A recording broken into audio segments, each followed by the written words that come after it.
Tuesday, July 13, 2021. The time is 5 p.m. The joint special meeting of the Victorville City Council and the Victorville Planning Commission will come to order. Madam Clerk, will you kindly call roll? Councilmember Becerra. Here.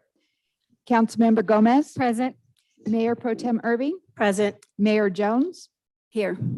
Chair Kurth. Here. Vice Chair Harriman.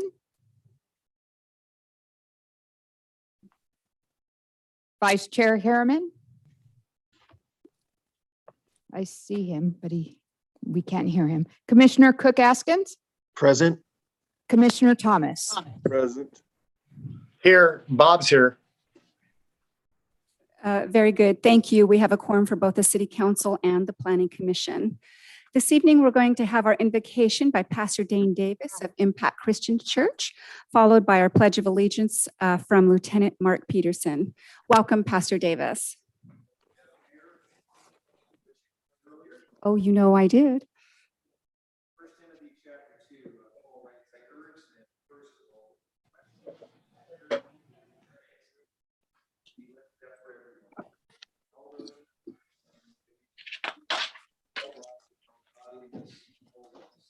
This is great.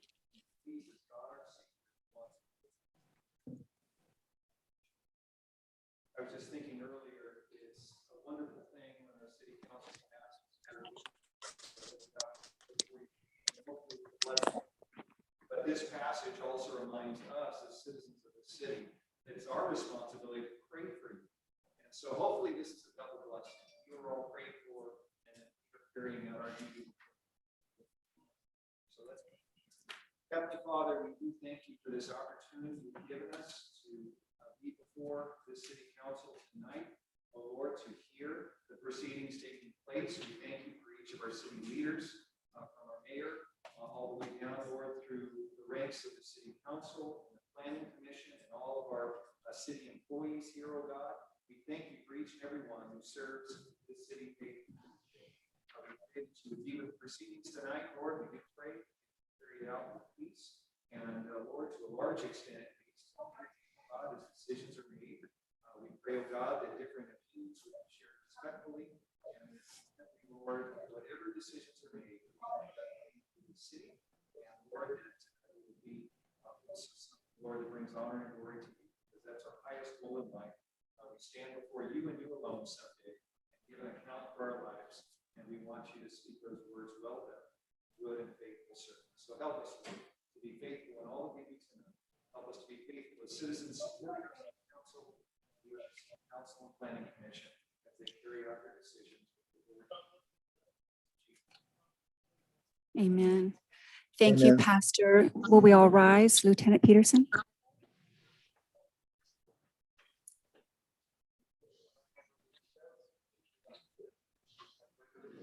To the flag of the United States of America, to the republic for which it stands, one nation, under God, indivisible, with liberty and justice for all. For all. Thank you. All right, Madam Clerk, before I do the introduction on public comments, do we have requests to speak? Yes, we do. All right, thank you. All right, well, welcome to tonight's meeting of the Victorville City Council and the Victorville Planning Commission. We're interested in your ideas and opinions and furthermore endeavor to incorporate them into deliberations. At the same time, the council must be able to carry out its business in an organized and efficient manner free from material disruption. Therefore, this meeting will be administered in accordance with the council's established policies and procedures and Government Code Section 54957.9. Open meeting laws do not confer any privilege or protection for expression beyond that otherwise provided by law, nor do they permit council members to engage in dialogue during the public comment periods. All testimony is to be directed solely to the council. Individuals may speak to issues not posted on the agenda during this public comment section, providing those issues are within the subject matter jurisdiction of the city. Individual speakers may address the council once per public comment period and once per each appeal and public hearing item for up to 3 minutes. Whether attending this meeting in person or via Zoom, once comments are invited, the speaker will be called on by name, then recognized by the presiding officer. The speaker will state the item number that will be addressed or that the subject is a non-agendized matter. For those attending by Zoom, please click the Raise Your Hand feature located on the Zoom screen to be placed in the speaker's queue. Speakers are requested to comment as briefly as the subject permits. Audience members may not disrupt, disturb, or otherwise impede the orderly conduct of this meeting, and those who do are subject to removal from the meeting pursuant to Penal Code 403. Your understanding and cooperation are appreciated. And Madam Clerk, when you're ready, we'll go ahead and take our first speaker. The first speaker is Azul Lopez.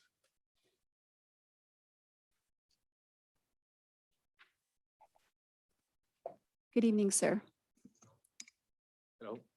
Hello, Try again. Let's see if we can hear you. it's fine. Hello, City Council. I hope you guys are doing great. The reason why I'm here is because, well, last time I was here was like a month ago, I think. And I was speaking in regards to a property that I bought in a foreclosure sale, 12065 Nino Lane in Victorville. And there's a debt inherited in the property. So at that point, I didn't have any communication with the city lawyers. But after that meeting, thank you so much. We sort of have some sort of communication with my lawyer. And now what I'm just waiting is to have like a, like a list of the charges the city is making towards that property, which is around $50,000.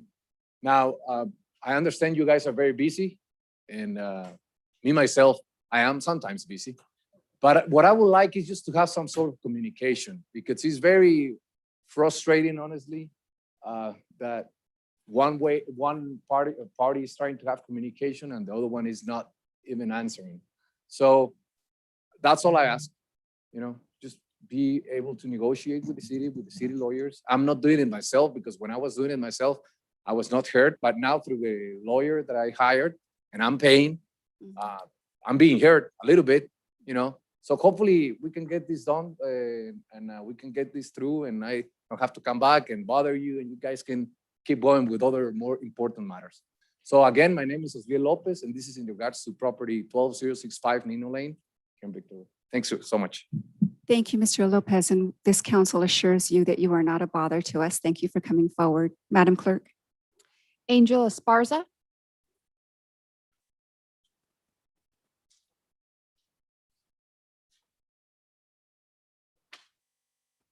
So is this for agenda item 1?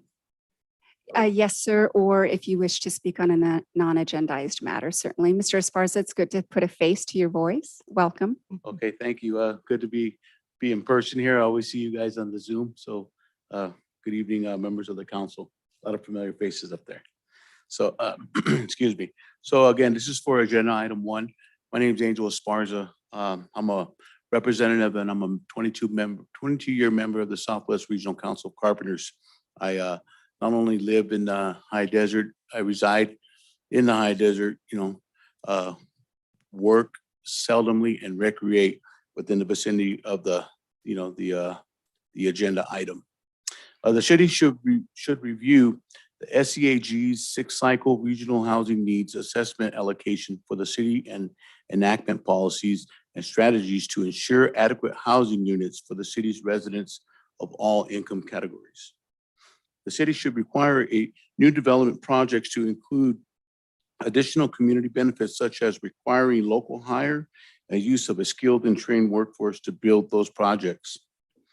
The city should also require that projects be built to standard exceeding the current 2019 California Green Building Code to mitigate environmental impacts to advance progress towards the state of California's environmental goals.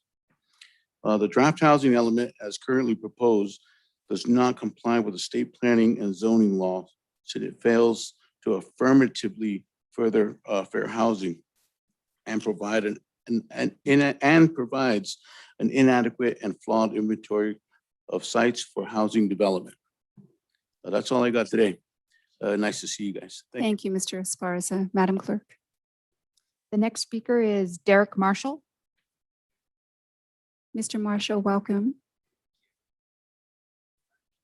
Good evening, council. It's great to see everyone in person. First of all, I'm here tonight with a bunch of folks that went over and we looked at the plan, we read everything, and I just wanted to say that I think it's fantastic. I think it's a really, really great start. It's very progressive. I love the fact that rent stabilization is included. I love that Victorville Housing Element has affirmatively furthered the fair housing plan. So all of this, I think, is fantastic. Just in terms of some policy recommendations, we're each going to speak on a different point. I think that the point I'm going to speak on first is talking about, and I know this may seem a little bit wild, but I think that going forward, we should think about eliminating single-family zoning as we look to the future. The reason being is that right now the Victor Valley has between 400,000 and 500,000 people. And over the next decade, we're looking to probably see that increase to at least 700 to 800,000, especially with the bullet train coming in from Las Vegas. And I think that what we need to do is we need to look at density as a solution if we're going to basically control for population. So I think that that's one thing that we should consider. And then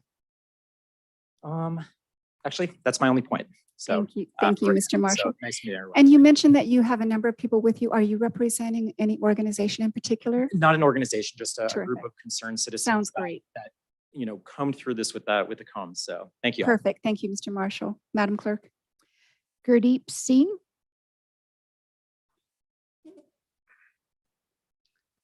Welcome, sir. Thank you. Good evening, my human fellows. I'm very happy to see a prayer before the meeting.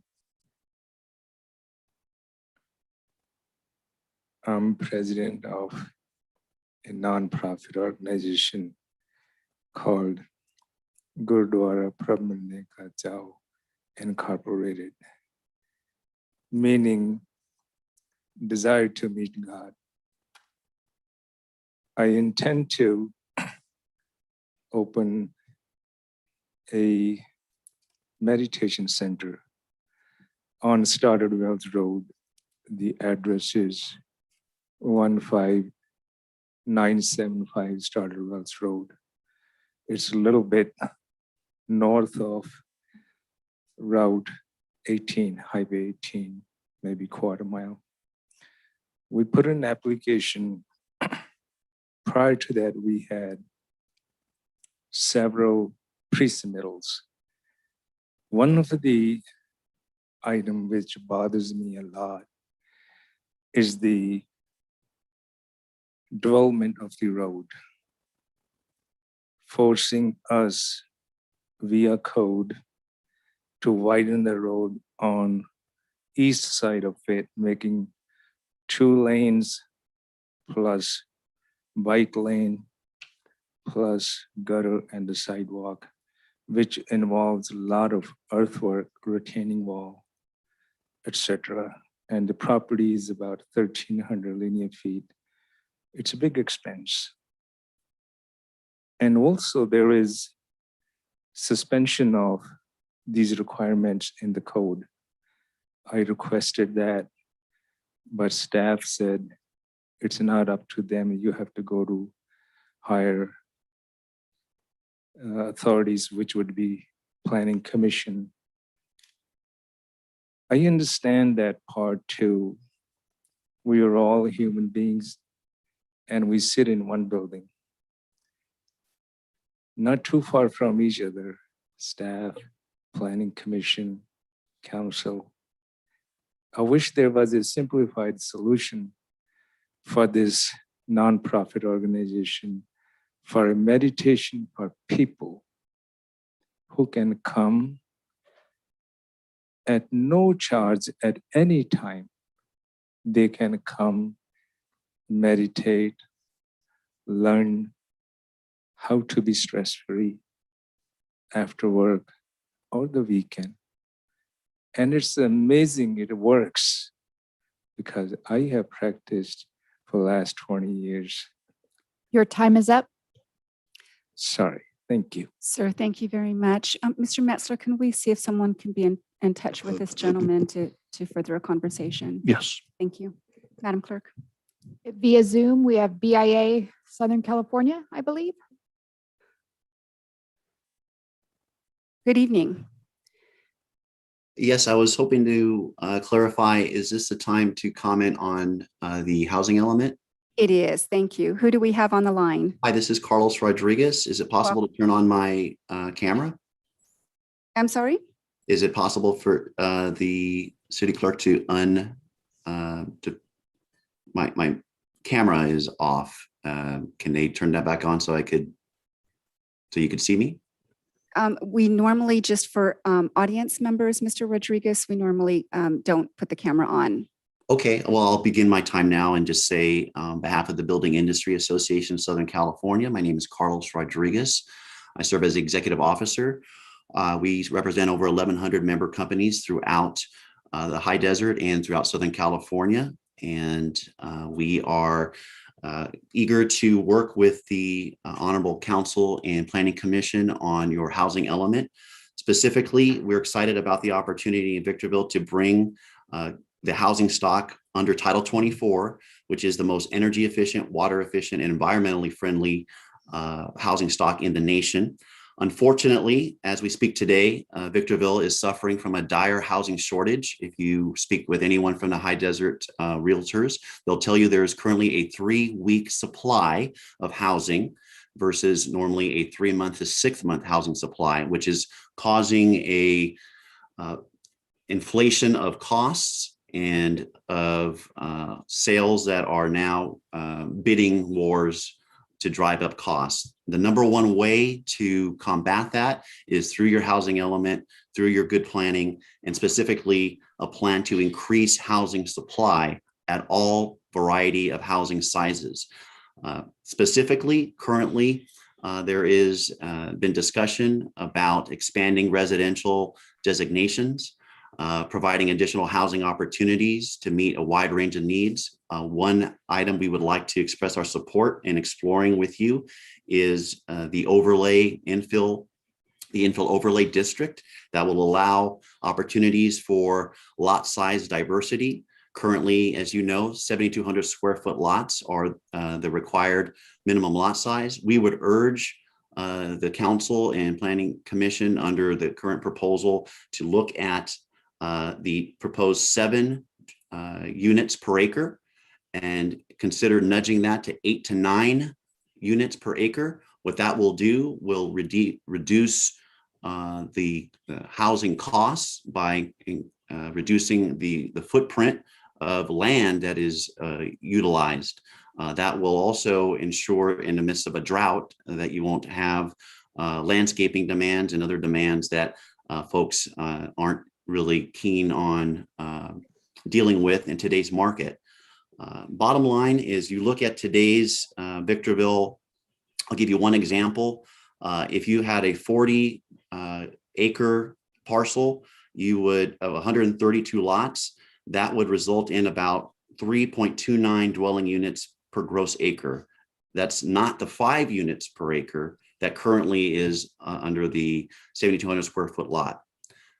So essentially, in conclusion, we would like to urge you to consider meeting with us and providing additional opportunity for expanding the consideration of the infill overlay district and other opportunities to expand the diversity of Your time is up. Of lot sizes in Victorville. We look forward to working with you moving forward. Thank you for your consideration. Thank you, Mr. Rodriguez. Madam Clerk. Stephanie Vita.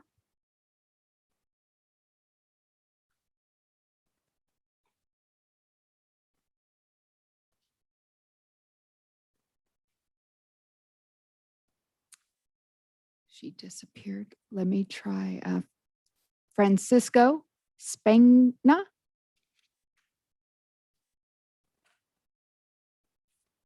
Via Zoom, Francisco. Yes, can you hear me? We can. Thank you and welcome. Hi, good afternoon to everyone. I'm new at this. I'm not sure exactly what I'm doing, but I do have a an understanding, which of course is going to take some time for me to understand. Those pamphlets that were supposed to be to download, and what that talks about is for this meeting, right? I'm still learning. This is the first day that I had the opportunity to actually join this meeting. Silly for me because I've had an hour and a half to try to understand what I'm reading, and then 5 o'clock came. So I'm actually a volunteer for the Tea Party Patriots. So I'm gonna go ahead and keep learning because I still have a couple more meetings in the next year, and I'm gonna do my best to gain knowledge to this council meetings from what you have going from month to month. That's it. Thank you, sir. We appreciate it, Madam Clerk. Thank you. Jeff Green. Good evening, council. My name is Jeff Green. I'm with the Inland Equity Partnership. Mr. Green, one moment. We're going to stop the clock. It was not a very good connection. Can we try again? Yes, can you hear me?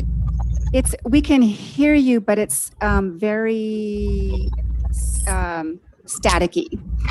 So we are going to do our best to make out what you're saying.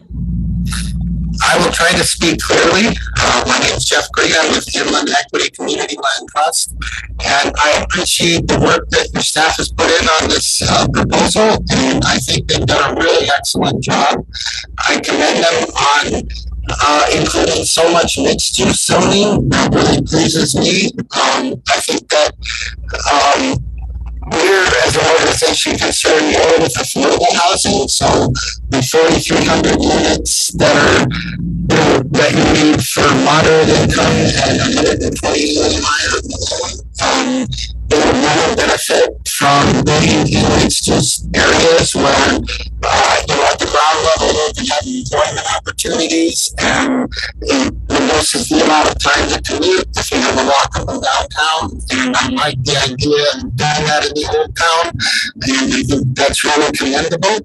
I'm also encouraged that the staff has recommended rent stabilization as one tool to help preserve affordability for the residents as the housing market booms and the Wall Street casino goes crazy with housing.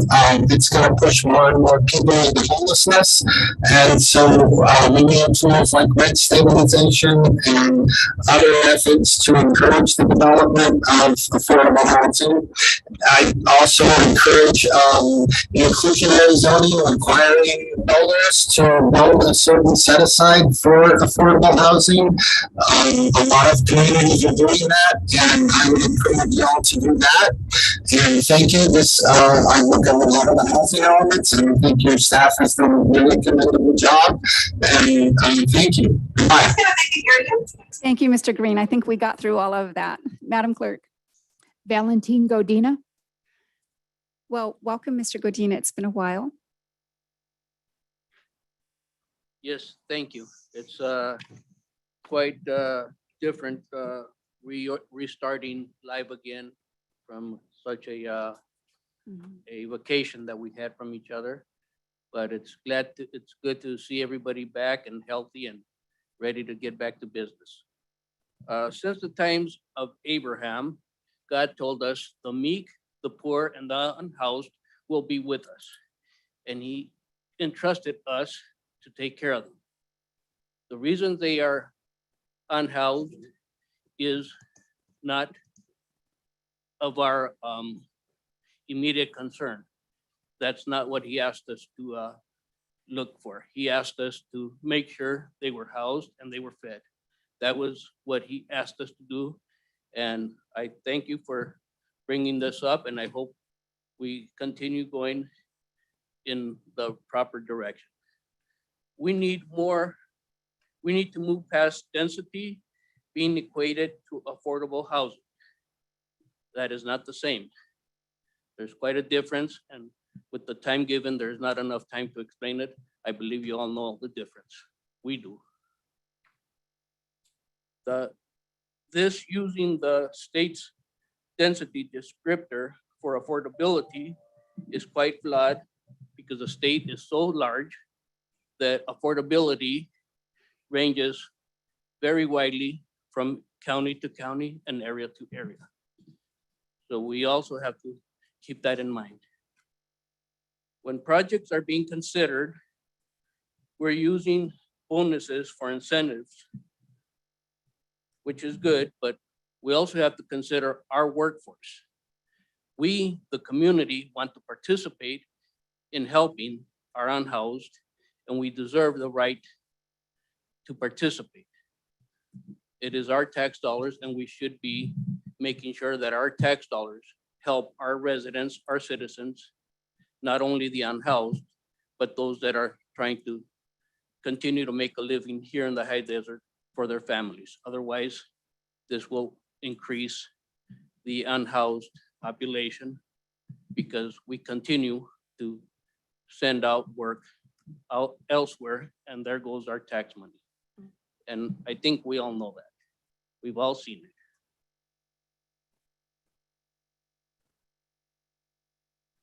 Translating affordability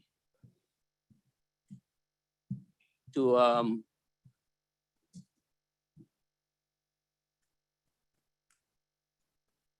our local economy is also a very wide open description. We need to tighten up some of these descriptions because we're not talking about. Your time is up. State, we're representing Victorville. Thank you. Thank you. Thank you, Mr. Godina. Madam Clerk. Robert Apodaca. Mr. Apodaca. And he's via Zoom. Sir, are name you is with Robert. us? Yes, welcome. We can hear you. Yes. Okay, good evening. My name is Robert Apodaca, and I'm with a group called California Community Builders, a nonprofit organization whose mission is to reduce the racial wealth gap through home ownership. I want to commend the city for having a higher home ownership rate than the state of California. It doesn't take much because the state of California has the second lowest home ownership rate. The only state worse than California is the state of New York. The housing crisis in California has been severe for many years, and it's getting worse because of increased regulations by the state of California and sometimes counties and cities. And the lack of that supply minimizes the home ownership opportunities for people. Because of your median household income in Victorville, it's clear to me, and maybe to a lot of you, that your community needs more smaller homes. Right now, your minimum lot size is way too large, and I would encourage you to study reducing that lot size. And I would also encourage you to create opportunities for small homes as well. So the greater diversity of lot sizes and homes, it'll just really enrich your community. And that would also include increasing the amount of ADUs being built and added to your housing stock. So thank you for the opportunity to present these ideas to you. Thank you, Mr. Apodaca. Madam Clerk. Marvin Norman.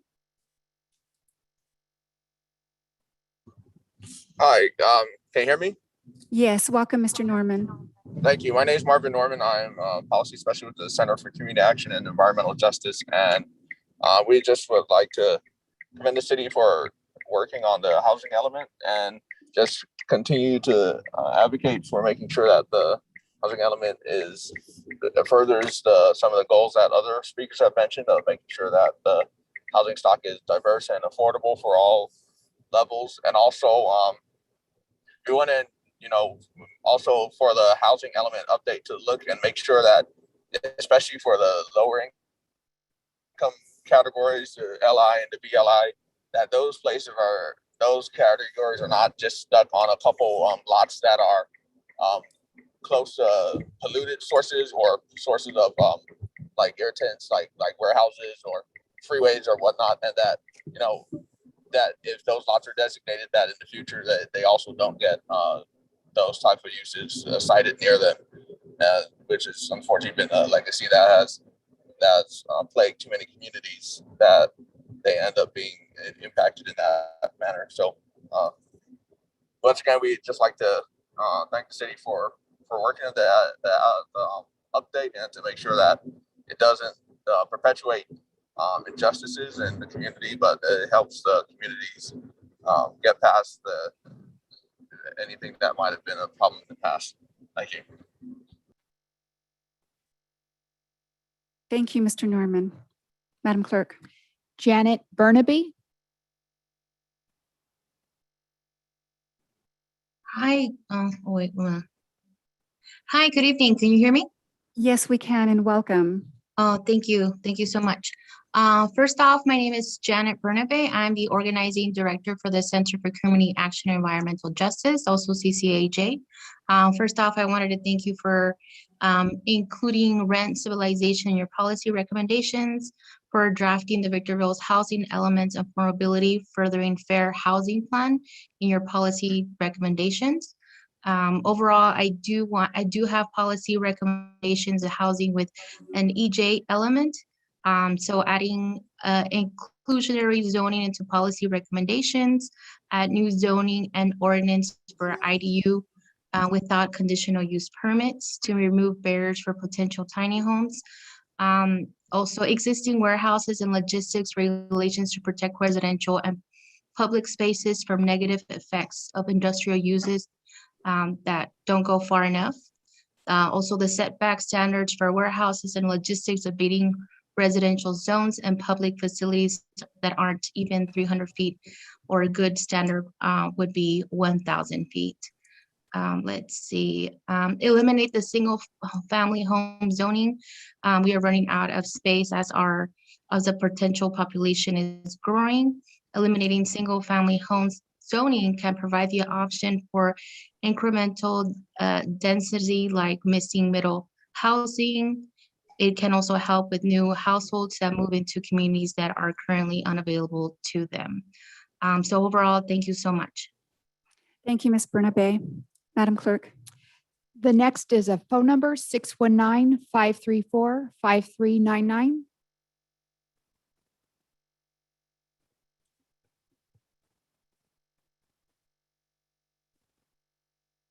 I'll move on to the next, Maggie Martin.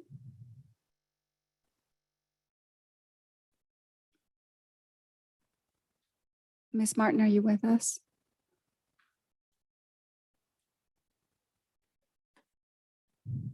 Nope. Oh, there she is.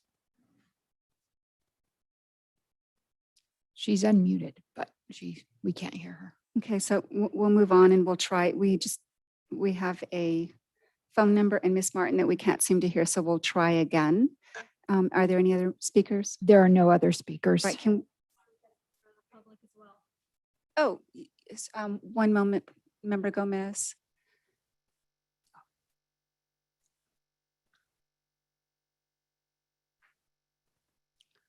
Thank you. So audience members, if there are any other requests to speak, it would be helpful to have them in advance. Thank you, madam, and welcome.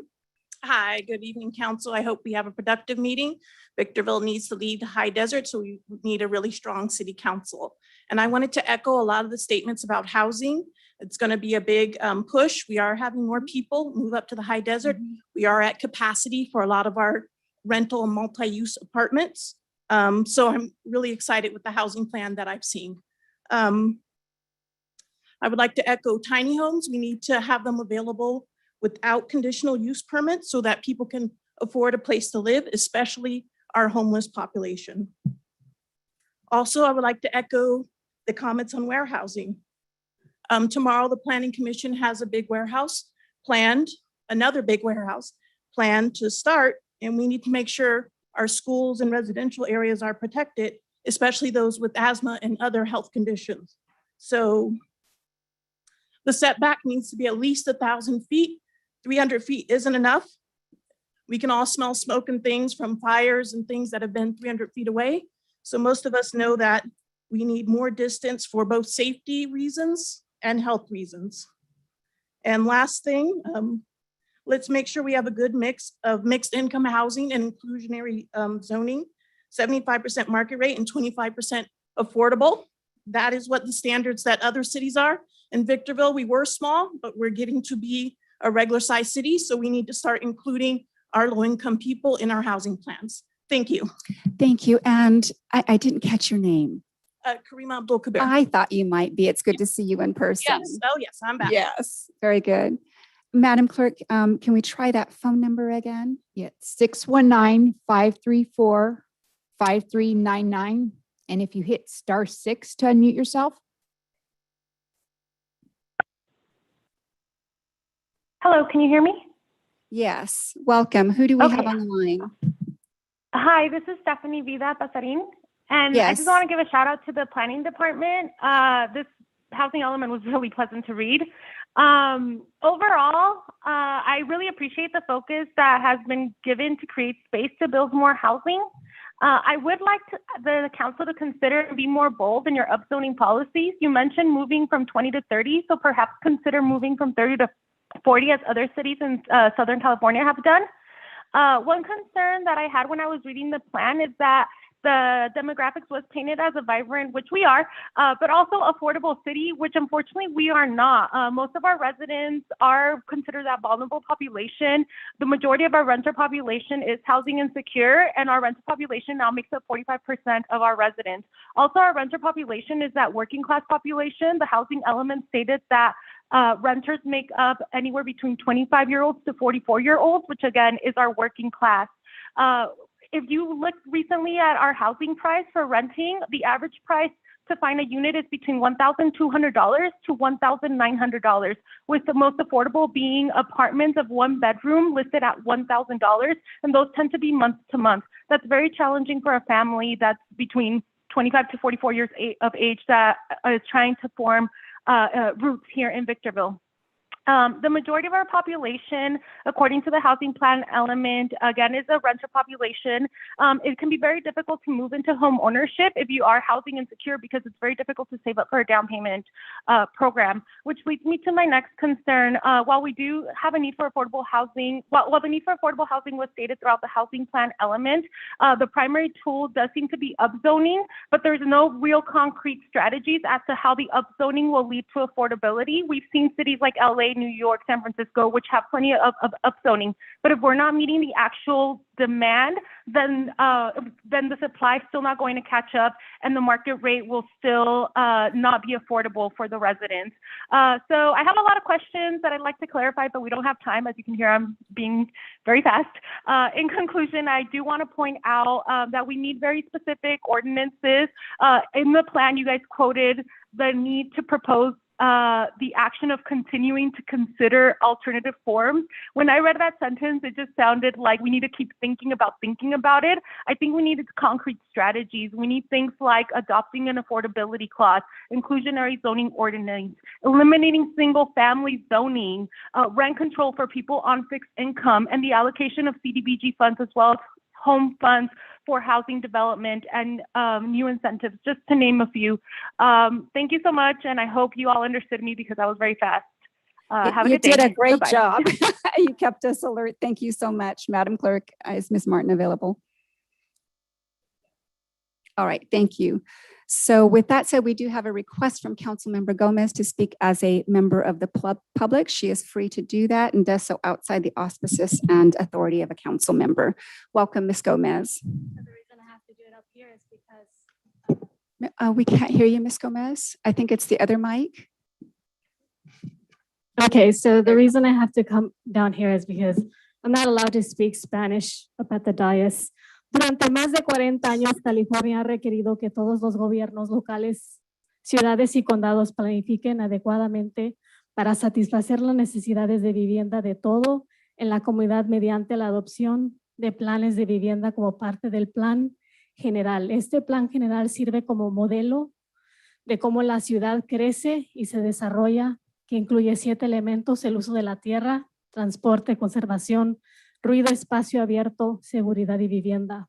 Para aquellos que ustedes que están observando, quiero que sepan que ustedes y sus familias se ven directamente afectados por la capacidad de cada jurisdicción para planificar las necesidades de vivienda de aquellos que vivirán, trabajando y jugarán en la comunidad. Su opinión es importante y hoy, ya que se da durante el periodo de 60 días que se someterá a una revisión, no dude en ponerse en contacto conmigo y para obtener más información y a dirigirse en la planificación de la comunidad de Victorville.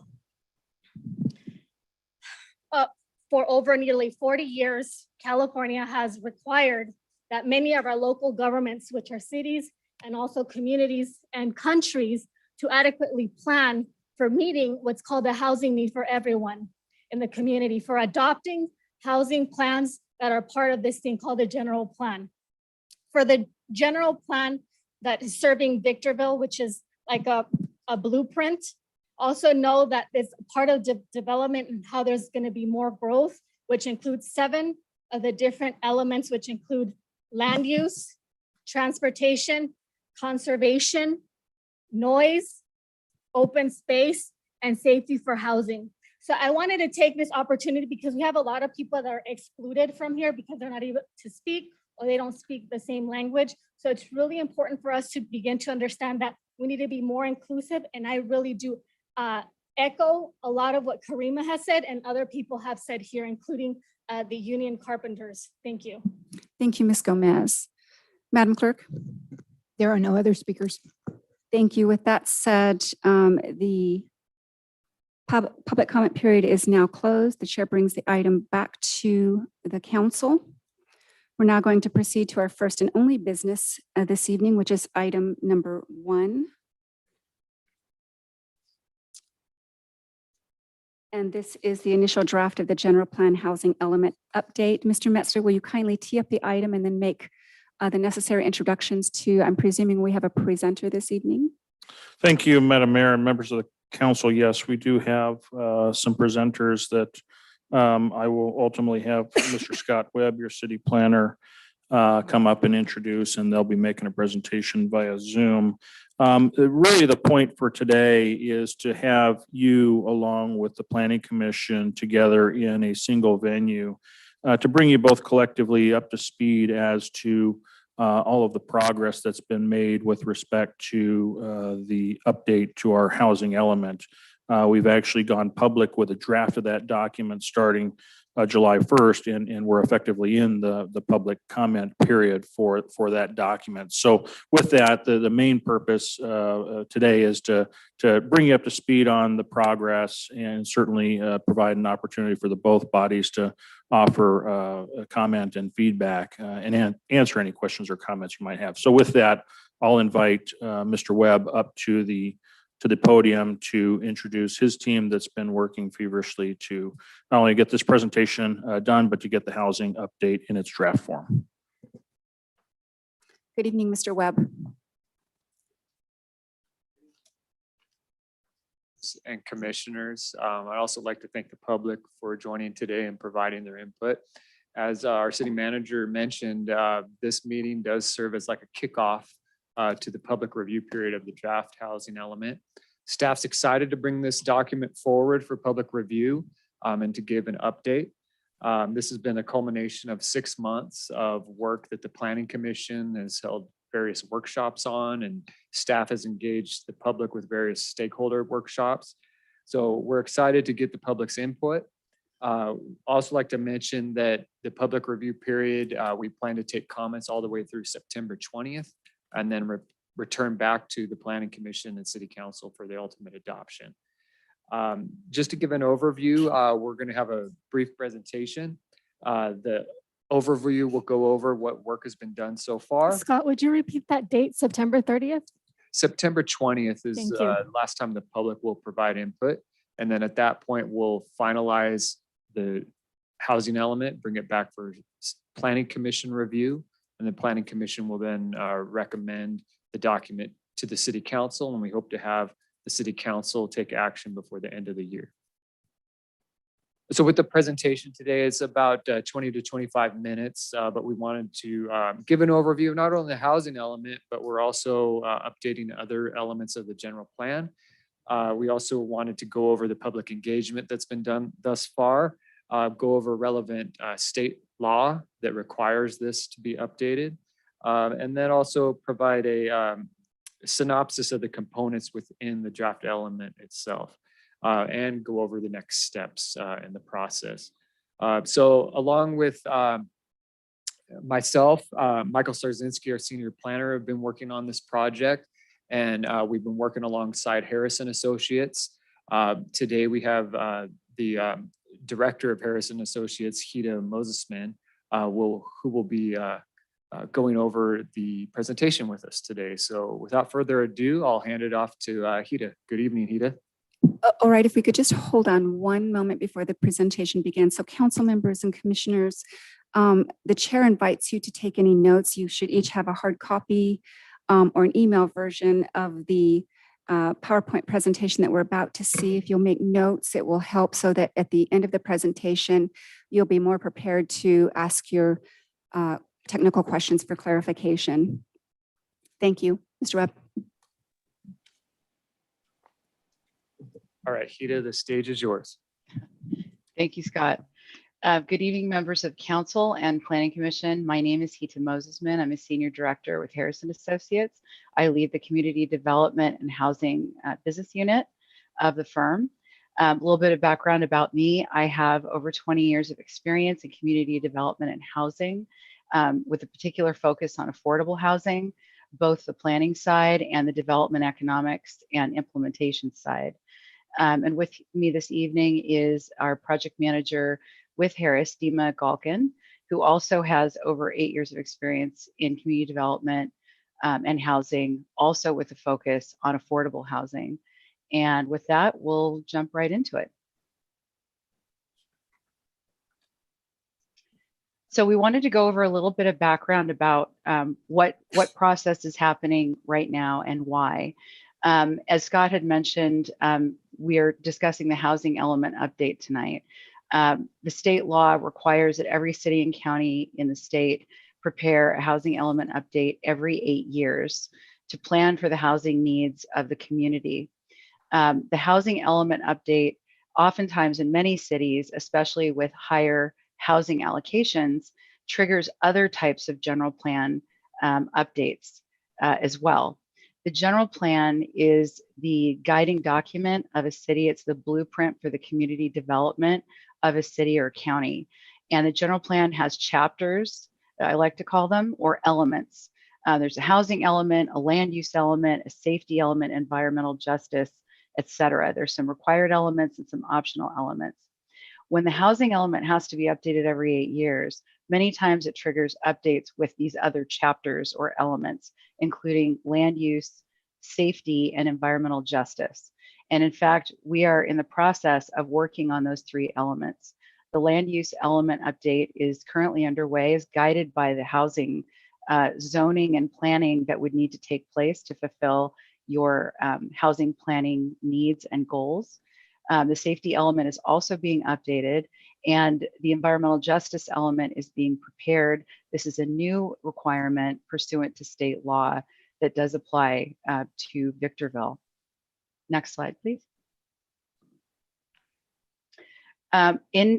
With the general plan update, it's sort of a package that we started with the housing element really taking precedence as it informs what changes need to occur with the land use, with the safety, and it ties into environmental justice as well. So there's been quite a bit of community engagement that's taken place in this process. First, we had planning commission workshops. We've held 4 of them so far for the housing element and the land use element updates. February 1st, March 15th, February 24th, and May 26th. We had different topics depending on the different workshops, but because the land use element and the housing element are tied, those 2 elements were generally discussed at all 4 of those workshops.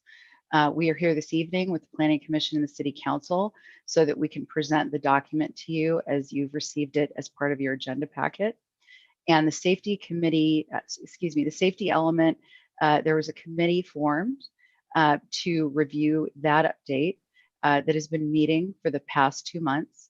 And there's also a community advisory committee that was established in connection with the environmental justice element that's being prepared. And those meetings have been ongoing as well. So tonight we're really here to talk about the housing element, although we wanted to provide some background because some of the elements are, like I said, intertwined with each other. But really focusing on the housing element, again, as I said, it is required by state law. It must be updated every 8 years. And the city actually receives an allocation of housing that it needs to plan for. So cities and counties don't self-select what housing they are planning for and at what income levels. That is actually provided first by the state to different regions. And then in this case, by SCAG, or the Southern California Association of Governments. They actually allocate housing units at different income levels to every city in this part of the Southern California region. The draft housing element needs to be prepared and transmitted to the state of California, the Department of Housing and Community Development, for their review. And we'll go over some of those timelines a little later in the presentation. They provide findings or recommended changes. And then we would provide a final version, which would go to Planning Commission and City Council. We're saying in late fall, but it's important to note that the statutory deadline for the housing element is October 15th of this year with a 120-day grace period. So that would put us at mid-February for needing to have a final version approved by the City Council. Next slide. As I mentioned earlier, we've been undertaking community engagement.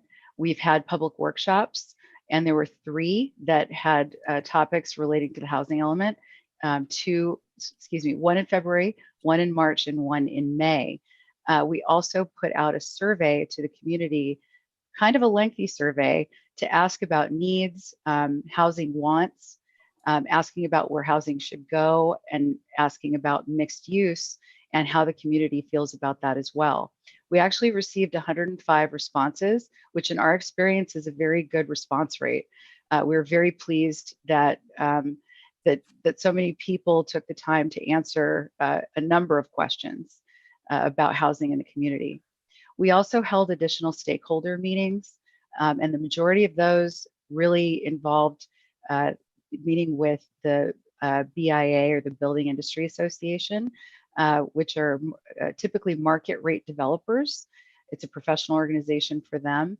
But we also met with several affordable housing developers to understand what is it that needs, what do developers need to build affordable housing? What are the locations that are more suitable for affordable housing? And what would incentivize affordable housing development in the community? So we did a real deep dive with several meetings with affordable housing developers to really gain a good understanding of what it would take to encourage affordable housing in Victorville. There was a website set up, specifically a web page for the housing element with contact information for Scott Webb at the city. And emails have been received. I think it's 10 plus and counting at this rate, from residents, property owners, and other stakeholders. All of the community engagement or community outreach opportunities were noticed on the city's social media and the city's website, as I alluded to earlier. We also engaged directly with the managers of affordable housing projects in the city of Victorville. We reached out to them, also owners and developers, as I mentioned earlier. In addition to that, we reached out to school districts, nonprofit and community groups, religious institutions, all the houses of worship in the city. The contact information was obtained, and individual community members as well, and interested parties. We provided Spanish interpretation for the survey, for the social media posts, and for the workshops as well. Here are some examples of the postings on the city's social media advertising the opportunity to engage and provide input in the housing element process. So as I alluded to earlier, there is a deadline associated with the housing element update that all cities and counties must adhere to.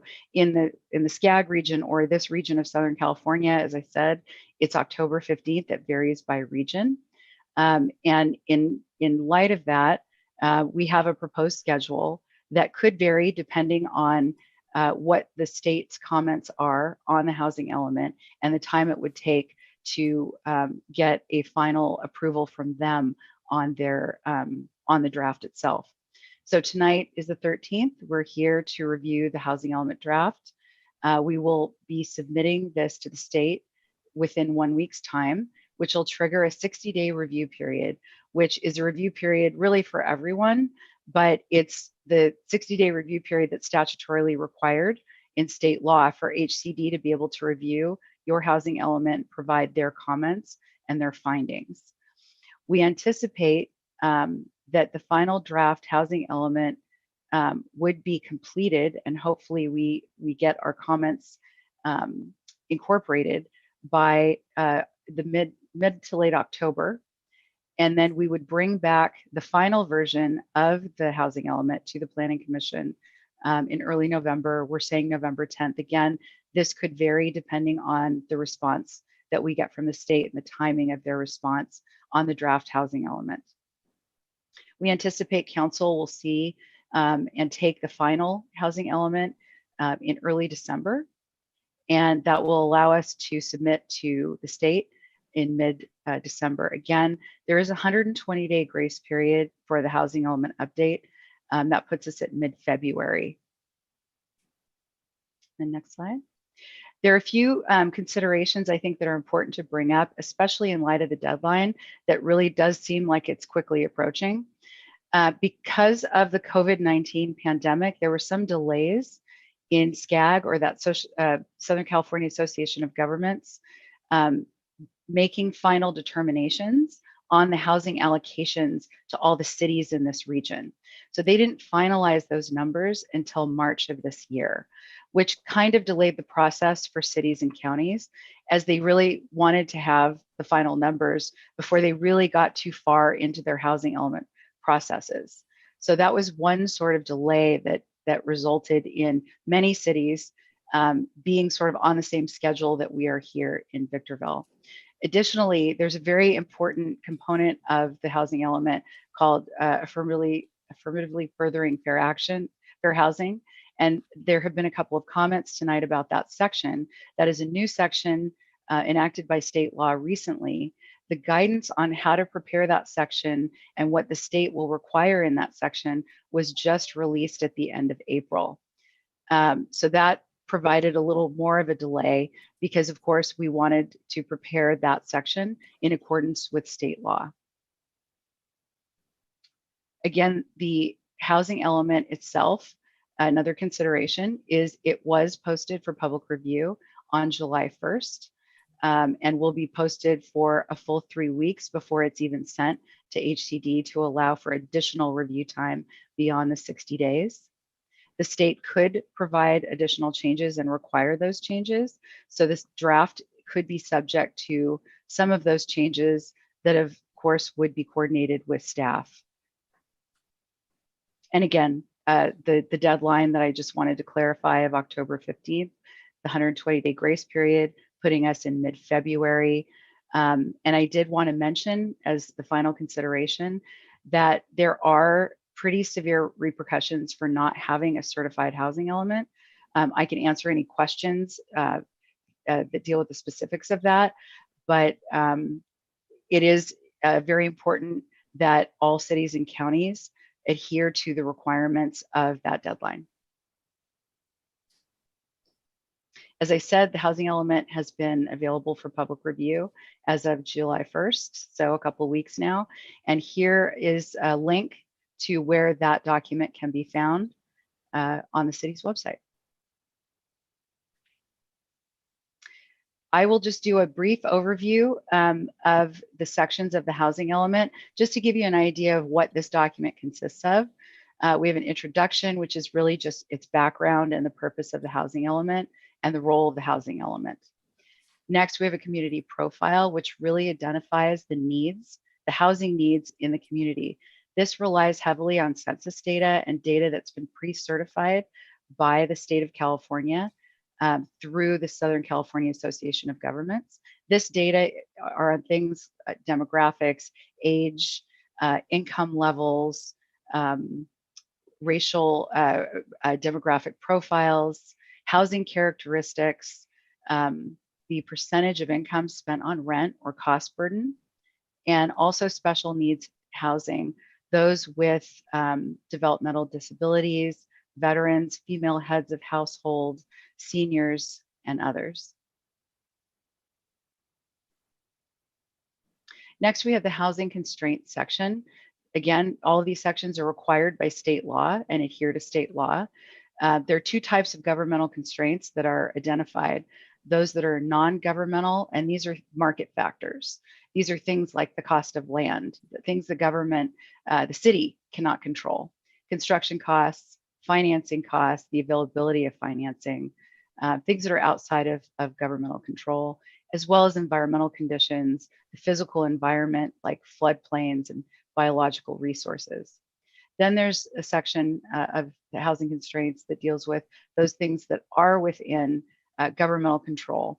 And those would start with really federal laws, policies, state laws and regulations, and then local regulations and laws as well. What you'll see in that section is sort of a robust conversation about the lack of affordable housing funding, the lack of state and federal funding to assist with the development of affordable housing. Affordable housing does cost more to develop than market rate housing per unit because of regulations that increase the costs. And it really is important that there be adequate public subsidy in order to build the housing, just from an economic standpoint. Zoning for different types of housing is also covered. So what we do is we look at the city's current zoning regulations and how that might affect, encourage, or present barriers to developing housing, including affordable housing. We've also included, working with staff very closely, housing element programs that would assist in reducing or removing barriers to providing housing, including affordable housing. Housing resources and opportunities, the main focus really is identifying adequate sites where the housing would go, where it would be planned and ultimately built. But also those financial resources I alluded to earlier, the subsidies that are required in order to fund affordable housing, both at the state and federal level, as well as the local level. And one thing that makes Victorville unique is the fact that the city is pursuing a community revitalization and investment authority. It would be one of the first in the state when adopted, which allows for tax increment financing, which I can answer questions on, but also requires 25% of that funding be set aside for affordable housing as well. There's a review of the previous housing element, looking back at the fifth cycle, 2013 through 2021, and looking at what was planned in terms of housing and what was actually built, what that progress was, looking at the programs that were in the last fifth cycle housing element, how effective they were, and do they continue to be appropriate? Are they things we want to continue? And next slide. Also affordable units at risk. And again, all of these sections are required by state law. The state requires all cities and counties to identify any affordable housing units that might have what's called expiring covenants, meaning the requirements that say that the units need to be restricted to households at certain incomes, usually very low and low, and sometimes moderate. In the city, you've got a little over 1,300 rent restricted units. However, none of these units are at risk of turning over to market rate units and losing their income restrictions over the next housing element period. And then the housing plan, which is one of these more critical components of the housing element. It's basically the goals and policies and the programs, what the city is going to do in order to facilitate the housing that needs to be planned for and built. One thing I wanted to just to clarify, so cities and counties, definitely they plan for housing, they facilitate housing construction through incentives, through zoning, through other means. However, cities and counties do not build housing. Developers build housing. It's the private sector. For the most part, there are nonprofit developers, but it's not public agencies that do the building. The public agencies lay the foundation and they lay the planning out so that the development community can come in and construct that housing. And so this section is very focused on what the city is going to do to facilitate that planning, to encourage different housing types to meet needs. That's a goal in the housing plan of the housing element. Maximize the land for housing in the city and preserving the housing that is there. Encouraging more affordable housing units through various means and measures. Maximize solutions for those experiencing or at risk of homelessness. The city has been successful in planning the proposed wellness center to meet some of those needs. Encouraging home ownership and improving the quality of life for city residents, and promoting placemaking. And this is where we get into maybe some of the mixed use and combining residential with commercial to effectuate that placemaking. And also, and importantly, affirmatively furthering fair housing. There are goals and programs in the housing element to facilitate that as well. In terms of the specific programs, the actions that the city is going to take, the zoning will be updated and land uses through the land use element update, which is currently underway. As I said, the housing element needed to be prepared and completed so that that can inform what land use changes and what zoning changes need to occur to accommodate the housing in the way that is required by state law. So this is an update to the general plan. The land use element will be updated, as well as the addition of an environmental justice element as well. And there's the safety element update as well that is also triggered by the housing element update. The city is also, as part of a program, going to advertise resources and pursue affordable housing funding, which is primarily in terms of the way cities can obtain it. Those are typically done through state grants. As in 2012, a primary funding source for cities at the local level, and one of the only funding sources for affordable housing at the local level, redevelopment, was actually eliminated by state law. So the funding of affordable housing in terms of cities and counties and public agencies obtaining, rather than developers, funds to build affordable housing, that's really transitioned to state grants for the most part. The Wellness and Recuperative Care Center is also a program that's identified in the housing element to ensure that that is implemented and constructed, and a program to encourage homeownership and protect and assist tenants, as some of the speakers alluded to tonight, some of the tenant protections as well. So this is a table that sort of summarizes the site inventory. And I want to be clear, because I know this probably is a lot and it looks a little bit confusing. But as I said before, the city doesn't self-select how many units to construct or to plan for, excuse me, or at what income levels. That is actually an allocation that comes from the Southern California Association of Governments after they're allocated a large number from the state of California. And as I said before, the city has to plan for housing units at many different income levels. So it's not just market rate, it's anything from extremely low to above moderate. So in this table, what we've done is we've identified how many units are part of the city's required allocation and what those maximum income levels are within those categories. So you can see the first category, extremely low and very low, are combined into one. And basically those are households that make about half of the average income in San Bernardino County. They make half or less. And the maximum income for this household is about $38,000. The city is required to plan for about 1,700 housing units at that income level to serve those households. In the low income category, it's 50 to 80% of average county income. And the maximum income for that category is about $60,000. The city needs to plan for about 1,100 units at that income category. Again, moderate, this is about average county income anywhere from 80 to 120%. The maximum household income of about $90,000. This has to be 1,500 units that are planned at this income level. And then above moderate means market rate. There is no income restriction or certain rent range that needs to be achieved. This would be above 120% of the average income in the county. And this is above $91,000 a year in income.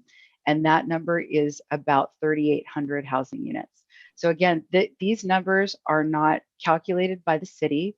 These come directly from the Southern California Association of Governments for a total of about 8,200 units.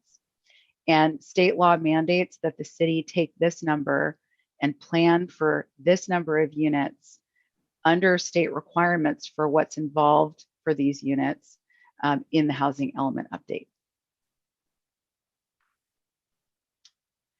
So a few points about the site inventory, because I think that there are probably, and understandably so, some misunderstandings of what the site inventory does and what it doesn't do. The site inventory is something, it's basically a planning exercise. It's what the city needs to do to plan for the units. Again, when I say planning exercise, I mean that the city actually doesn't create units or build units. The city plans for those units. And that's what we do with the site inventory. Just because units are planned on a specific site or all the sites, it doesn't provide any type of approval for a project or a development. It doesn't guarantee any automatic approval of a project that even meets those income categories. What it does is say that this is where we believe that this development will take place. And we are going to ensure that the zoning and the land use requirements and that there are incentives so that all the groundwork is in place so this could actually occur and it can happen. Everything within the city's power to make sure that that can happen outside of approving it or constructing it, which does require a process on its own.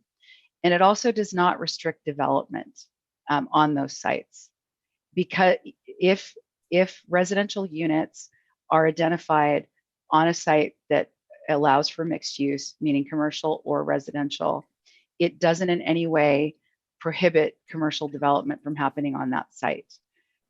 This is, again, it's a planning exercise. It's an estimate and a projection based on the information we have today of what can happen when we plan and we implement the programs that are in the housing plan. Everything the city can do within their power to lay the groundwork for development to occur without restricting. So again, state law requires the city to put the planning in place that allows for the designated units that are on the table that was on the previous slide in all of the income categories that I described. One thing to note too, and I'm shortly going to hand over the presentation to my colleague Dima Galkin to go over the actual site inventory and the map of where everything's going to occur. You'll notice that the site inventory that's in the housing element itself, it's more than 8,200 units, and it's more than the number of units, especially in the very low and the low category. And that is by design. The state recommends, which we interpret to mean really requires, a 15 to 30% buffer on very low and low income units as an acknowledgement that it's unknown what's actually going to develop on these sites because it's not completely in the city's control. So acknowledging that some developments may not occur on the sites that have been planned for those housing units at those income levels, having the buffer or the extra units ensures that you'll meet your requirements or your planned number of units. If you've got 15% extra and 1 or 2 developments don't occur, it further ensures that you'll meet your numbers within each of the income categories. So we don't plan just to the unit. We add that extra buffer to ensure that the development will occur.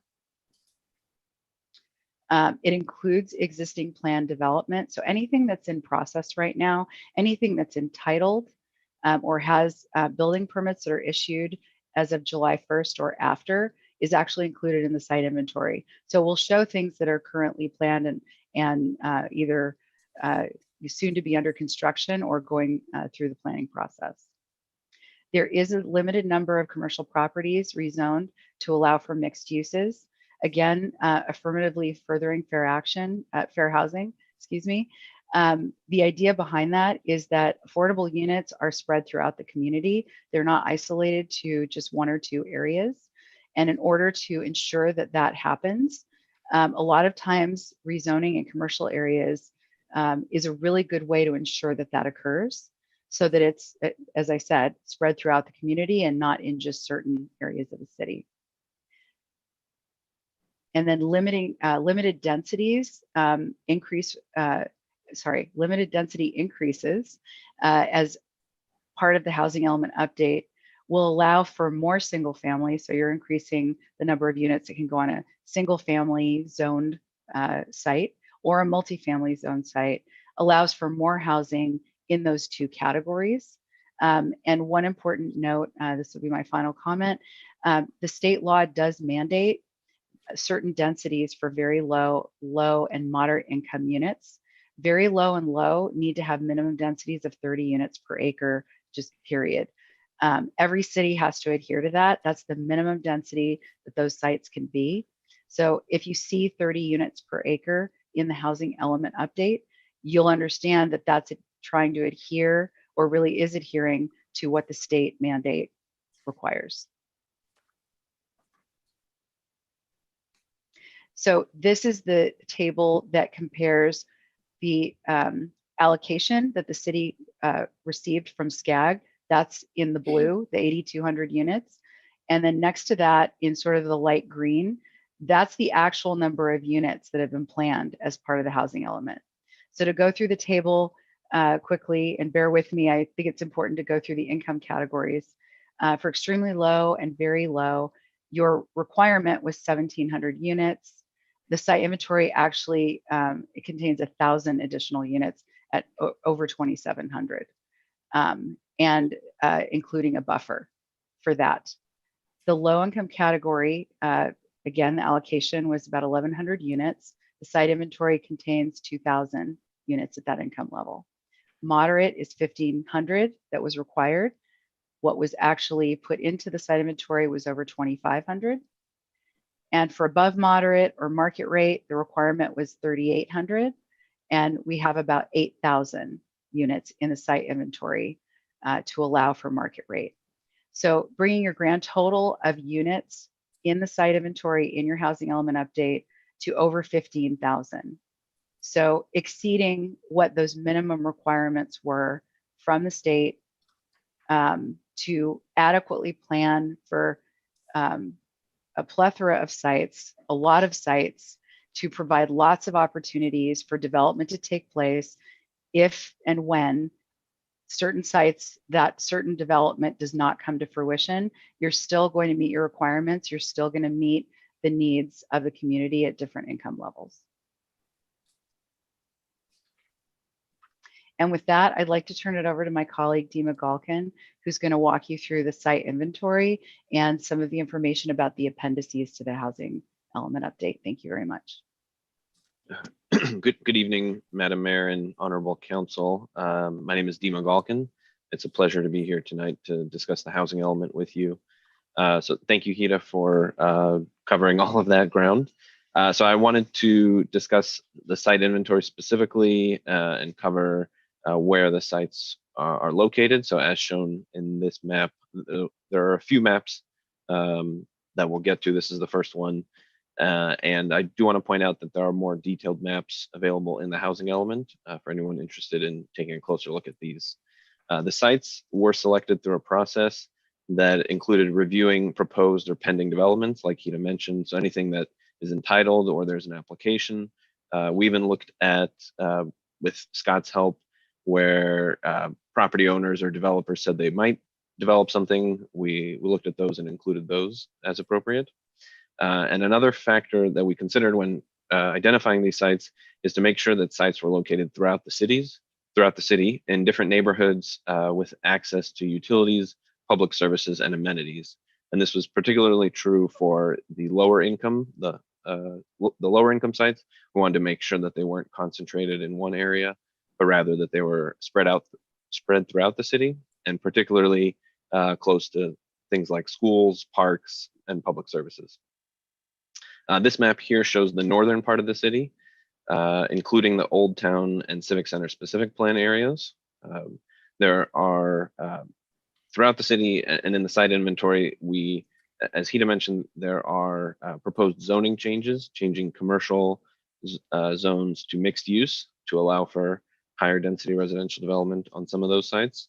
And then also there are proposed density increases within residential areas, again, primarily to allow for higher density and affordable housing.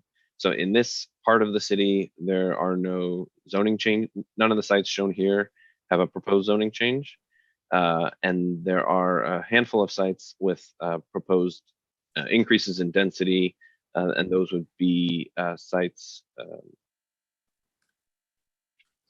18, 20A through 20C, 42, 43, 105, and 127 through 133. This second map here shows the western part of the city, or southwestern part of the city. Included in this extent, there are several sites with proposed zoning changes, and those include ones that start with 15 and those that start with 17. And then also there are sites with proposed density increases, which are those that start with 16, as well as sites 19, 49, 51, 108 to 111, and 121 through 126. And then finally, this third map here shows the eastern or southeastern portion of the city. Sites in this map extent with a proposed zoning change are sites that start with 14. And then site 50 here, shown here, has a proposed density increase. And again, if there are any questions in the site inventory, we'd be happy to take those and discuss the sites more specifically. Finally, included with the housing element are several appendices. The first is a public engagement appendix, which covers, it describes in detail all of the public engagement efforts undertaken to date, including what was presented earlier in the presentation. The second appendix details the city's efforts with regard to affirmatively furthering fair housing. Like Hita mentioned, this is a new requirement based on Assembly Bill 686, which was passed in 2018. And within this section, we detail both the city's efforts to outreach to the community for the housing element, as well as an assessment of several factors and how the site inventory and the housing element are related to those factors. So some of those factors are minority concentration, poverty concentration, familial status, environmental health, access to transit, jobs, and schools. And again, each of those sites that we have in the site inventory, whether they're located more or less in these types of areas. Finally, the third appendix to the housing element is the site inventory, which is just a listing of the sites. It's based on a template provided by the state, and it has all the information for each of the sites. And one other matter that I do want to mention here is when we prepared the affirmatively furthering fair housing section, we did follow HCD's guidelines to make sure that section is compliant with the state's expectations. Before we conclude, I just wanted to give a preview of some future community engagement opportunities that will be available. As was mentioned, public comments on the housing element will be accepted through September 20th. And then we expect, after receiving comments from the state as well, to come back to the Planning Commission and to the City Council to approve a revised housing element in November and December of this year. There are also opportunities on the land use element. There will be a Planning Commission workshop in late September, and then a Planning Commission and City Council hearing. We expect it to be sometime in October or November. We have those dates are not set yet. And then on the safety and environmental justice element, there are going to be 2 more committee meetings, one for each of those elements. And then all of those things will be, the feedback that we receive will be incorporated. And then that will start a environmental assessment process that is a little bit time consuming, but it's required by the state. And so once that process is concluded, then we expect to return back to the Planning Commission and to the City Council for a hearing and approval of the land use element, the safety element, and the environmental justice element. And we expect that to be sometime around July of next year. And with that, we're happy to take any questions from the City Council on any technical matters or anything in the Yes, thank you very much. And on behalf of the council and the Planning Commission, we all wish to thank you for a very effective and comprehensive PowerPoint. It helps a lot in view of the very lengthy report that we received not too long ago. All right, so before we go into technical questions for clarification and comments, Madam Clerk, will you kindly read the recommendation? That the City Council and Planning Commission review the initial draft of the general plan housing element and provide any additional input to be incorporated prior to submittal to the California Department of Housing and Community Development for further review. Thank you, Madam Clerk. We're now going to move into technical questions for clarification and comments, and normally those are separated into two different pieces during the agenda. But since tonight we do not have any action to be taken, I'm going to go ahead and allow members and commissioners to voice their comments during the same time that they would offer any technical questions for clarification. We're going to begin with all of the commissioners first, as they've had a number of dealings with this housing element draft plan, and I think that the council can benefit from some of their questions and comments. And so we're going to begin this evening with Commissioner Cook Askins Jr. Do you have any questions for clarification as it relates to the staff report and or the PowerPoint presentation? Just one question. All right, good evening, Mayor. Just one question on PowerPoint slide number 21. The area that's in blue is the state's minimum standards, and our projected is in the green, which is going above and beyond the state's minimum standards. I just want to get clarity on that. I'd be happy to answer that question. So the State Department that reviews your housing element and needs to certify it. So this is the one element of your general plan that has to actually be certified by the state and isn't just prepared by the jurisdiction. They've released guidance on how to prepare the site inventory. And the guidance states that they want a minimum of a 15%, but what they call a buffer, meaning they want you to plan for at least 15% more units, especially at very low and low incomes, than what you've been allocated. And that's the minimum. That's the bottom. And you'll see the number is, quite a bit higher. So the reason for that is because we meaning staff and us assisting, identified these sites. And as I said earlier in the presentation, it's difficult to predict exactly what's going to happen on those sites. You're laying the groundwork with the planning and the zoning, but it's difficult to guarantee what that development is because you have to have a willing developer who can make the numbers work. And so if some of those sites don't end up having the development that has been projected, if you plan for more than what you need, you'll probably get to where you need to be, because, some of those sites probably will not be developed in the same way 2-3 years from now, when market conditions may change. There might be more funding for affordable housing, let's hope, and other factors that could change. So we're really planning for an 8-year period.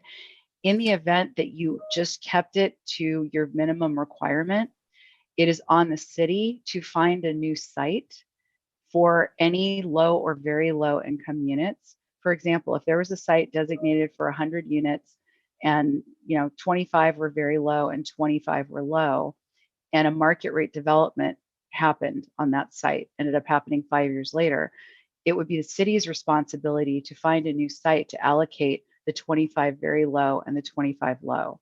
So it becomes a city function of trying to scramble and amend your site inventory to satisfy your requirement. However, if you have more than what you need, as development occurs, somewhat out of your control, you can be comforted to know that there are adequate sites to meet the numbers that you're supposed to meet.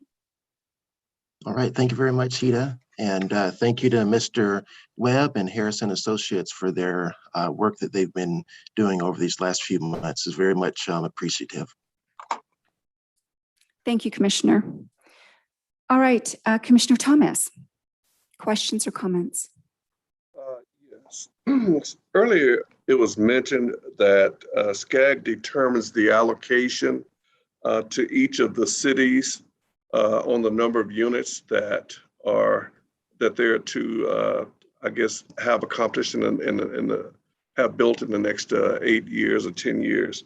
And I was wondering what factors go into that, because each city is a little unique. And is it by percentage increases of each category, or is it some of the factor that they use? That's a really good question. We actually did study the SCAG methodology very comprehensively in the last year. And basically, cities are asked to provide data on what they think their housing needs are. And these, usually what cities identify is significantly lower than what ends up being allocated. SCAG received an allocation from the state of 1.3 million units for San Bernardino, Orange, LA, and Ventura and Riverside counties. So that SCAG was charged with taking the 1.3 and then looking at where should these units be planned. So they were sort of ultimately deciding what cities would get higher numbers and which would get lower. There were a number of factors, including employment centers, proximity to transit, high resource areas. Cities that were designated as disadvantaged communities ended up getting less allocation than cities that were not designated as disadvantaged communities to allocate housing units in areas of higher resources. So it was basically very statistical and mathematical formula, but those are the types of factors that came into play. What are the employment projections? How close to transit? What kind of opportunities are there for current residents, future residents? And what does the growth in the economy look like in those cities? And those are really, in a nutshell, the determining factors. Thank you. Did you have anything further, Commissioner Thomas?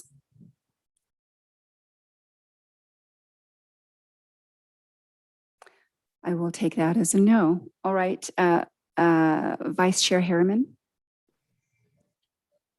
I want to thank Harrison Associates for the presentation, but I have no questions. Thank you. Thank you, Commissioner. And Chair Kurth, questions or comments? Thank you, Madam Mayor. Early on, some of the other comments from the general public, a few of them mentioned the rent control and rent stabilization. And I was just wondering what the difference would be with this update, versus previous, updates of the housing element when it comes to a rent control or rent stabilization mandates. So I think I can answer your question. I think that in light of the COVID pandemic and in light of the sort of increase in homelessness, which is, I think, studies and articles have indicated that some of that is from those that are kind of living on the edge of not being able to afford their housing, and then an event happens, and then it leads to, unfortunately, people experiencing homelessness. It's thought that rent stabilization activities could help to mitigate that and lessen that result. And so I think it's the city being able to provide the resources that are available to those who might be having some trouble in sort of the unknown world that we live in right now, coming off of a very large, significant pandemic, to help people stay where they are, as opposed to not being able to stay in housing. Does that answer your question? Yeah, and we're seeing some of that in this update that we might not have seen in the previous housing element general plan. Is that correct? Yes. I mean, I would just add that, I mean, I think it's well documented that the numbers of persons experiencing homelessness has increased dramatically. And I think that there's been a lot more focus since the fifth cycle housing element period. You would have prepared your fifth cycle housing element probably in 2012. Which is about 10 years ago. And I think that with the events that have occurred in that time, and namely the COVID-19 pandemic, and really the crisis that has befallen California in terms of homelessness, this was a way to sort of mitigate that. And I would just say from a financial standpoint, I think that it probably is more cost effective to assist people before they get to the point of being houseless than it is to try to develop housing once someone has become houseless. Mm-hmm. Okay. And then I had, the only other question I had was at our last planning commission meeting, we had a nice long meeting, and we went worked on the site inventory that Dima had just talked about. And the planning commission, we really did look at almost all of these sites and different corridors and different commercial corners. One of the points of discussion, we had asked to if there needed to be a change at all, and I couldn't find it in the when I looked through all this information in the actual plan. But along Mariposa Road, we had quite a bit of discussions regarding the medical overlay area, and it was discussed that with things that are going on up here in the population growth, that area may be prime for maybe even bigger allocation. I wondered if anything had been discussed on that since then, or if changes had been made to the original proposal on that site overlay. Thank you, Chairman Kurth. So I can address that question. We didn't make any changes in the housing element after that discussion. The discussion, so this is where the land use element and the housing element overlap a little bit, but they are distinct elements. And so in terms of the land use changes that would be made in that area, the land use element will address them more directly. And that's where we would expect the comments from the prior planning commission meeting to be addressed. The housing element, excuse me, the housing element just needs to identify specific sites where housing could occur, but it doesn't limit it from occurring on other sites. Okay, we'll look for that in the land use element then. Thank you. And that's the only questions I had at this time. Thank you, Chair Kurth. All right, we're now going to move on to our council members for technical questions of clarification as it relates to the staff report and or the PowerPoint presentation. And this time comments as well. We'll begin with Member Becerra. Thank you, Madam Mayor. My question's for Scott, a couple of them. Scott, on page 181, it lists R1, R2, R3, the residential, the densities, and then Old Town and Civic Center. I've been looking for it. Is there a map that lists in the city where it's already been deemed for R1, R2, and R3? I'm sorry, the last part of that question. Is there a map that we can see that it has already been predetermined? Over there off Village Drive. I picked an area because that's where I live. Off Lanada, it's all in R1. Is there a map that we could see that lists the areas that are between R1 and R5?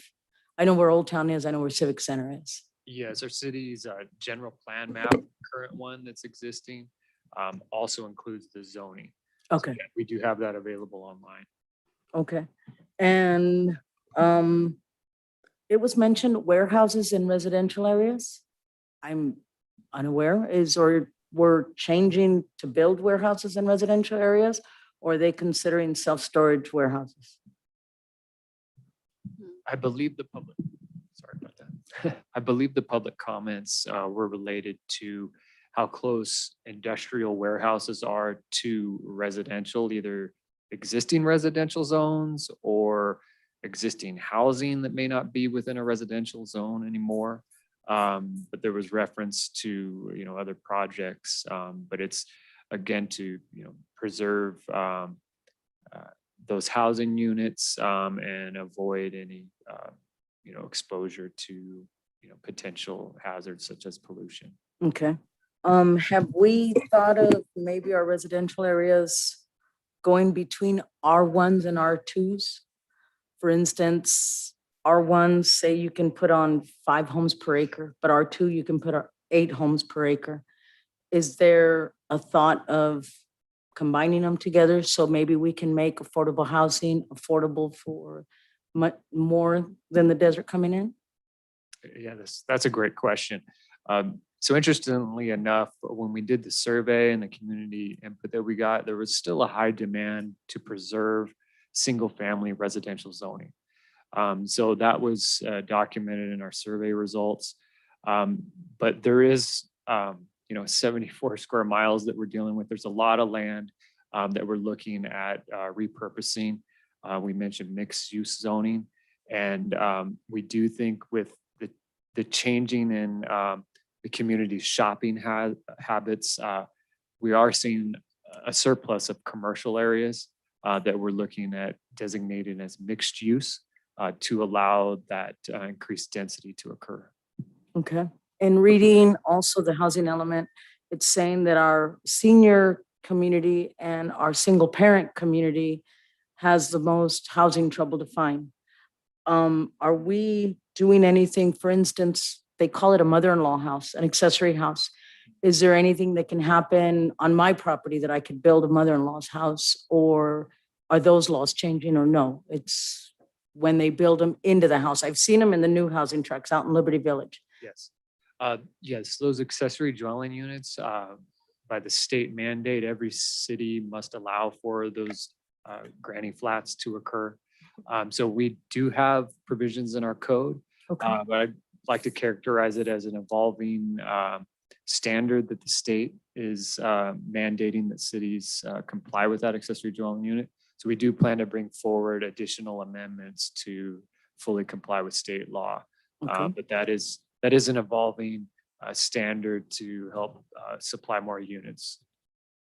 And then what about for Old Town building?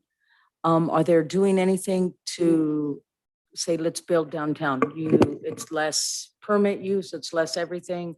Are we doing anything to encourage building down in Old Town? Yes, so in the housing element, as Hida mentioned, we're pursuing what's called a Community Revitalization Investment Authority. We hope to bring back the formation of that authority to the council in the coming weeks, hopefully. And with that formation, our goal is to hopefully have some additional tax increment funding to help fund affordable housing in Old Town. Okay, thank you. And all our codes are following the Green Book? All of our building codes follow the Green Book? I'm sorry, say that. All of our building codes follow the Green Book? Yes, that is required by state law. Thank you. That's it. Thank you, sir. Thank you, Member. Yes, thank you, Member Becerra. We're now going to move on to Member Gomez for questions for technical clarification from the staff report and or the PowerPoint. Member Gomez is precluded from making comments as she elected to do so during the public comment period. Member Gomez. So there's a record-breaking numbers of families that cannot afford decent place to call home. Nationally, there's a shortage of more than 7 million affordable homes for our nation's 11 million plus extremely low-income families. There's no state or country where a renter can use its full-time at a minimum wage and still afford a 2-bedroom apartment. 75% of all extreme low-income families are severely cost-burdened, paying more than half of their income on rent. And this is a problem, as you can see. Was Victorville considered a disadvantaged community? Yes, by the state, there is a large percentage of land area within the city that's designated as disadvantaged. So in consideration of being considered a disadvantaged community, does that mean we were allocated more or less units? As I believe Dima mentioned in the presentation, when SCAG created the methodology to place new housing units, they factored that in. So that actually it was more of the coastal areas where there's more resources, such as high income areas, also high employment areas, where they were allocated more units for extremely low and low income. How do we meet the numbers even with buffers so that the city does not fall under gentrification and redlining processes? Well, regarding the actual inventory, as was mentioned in the presentation, we have a buffer of up to 15,000 units.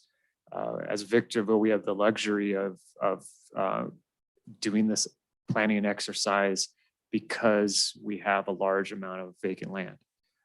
So that gives us the flexibility to make sure that throughout this 8-year cycle, we do not fall out of compliance with our housing element. So for example, if we have a mixed use designation that was on our housing inventory and a developer came in and decided to build all commercial and we didn't have any units built, we still have that buffer of other available sites to make sure that we still meet our minimum housing allocation. Okay. In the presentation, what I understood to come was, despite the fact that we must follow state law, there is nothing that precludes the city of Victorville from getting a developer who would like to develop ADUs. We don't have to permit them. What is the city doing in anticipation? So when we do have a possible developer that would like to do more than what is gained from the community, really just want to help out as a nonprofit, and the city won't look at it and say, well, we're not going to grant you even though it was modified in this area. Could be, but we're not going to allow you to, because that's the power of the authority that the city does have when it lays out its foundation. What are we doing so that we don't come across something of that nature?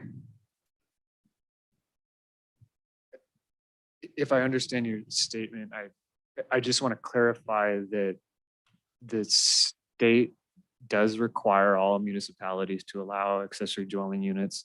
We do have developers currently that are building accessory dwelling units, and we're required to comply with state law.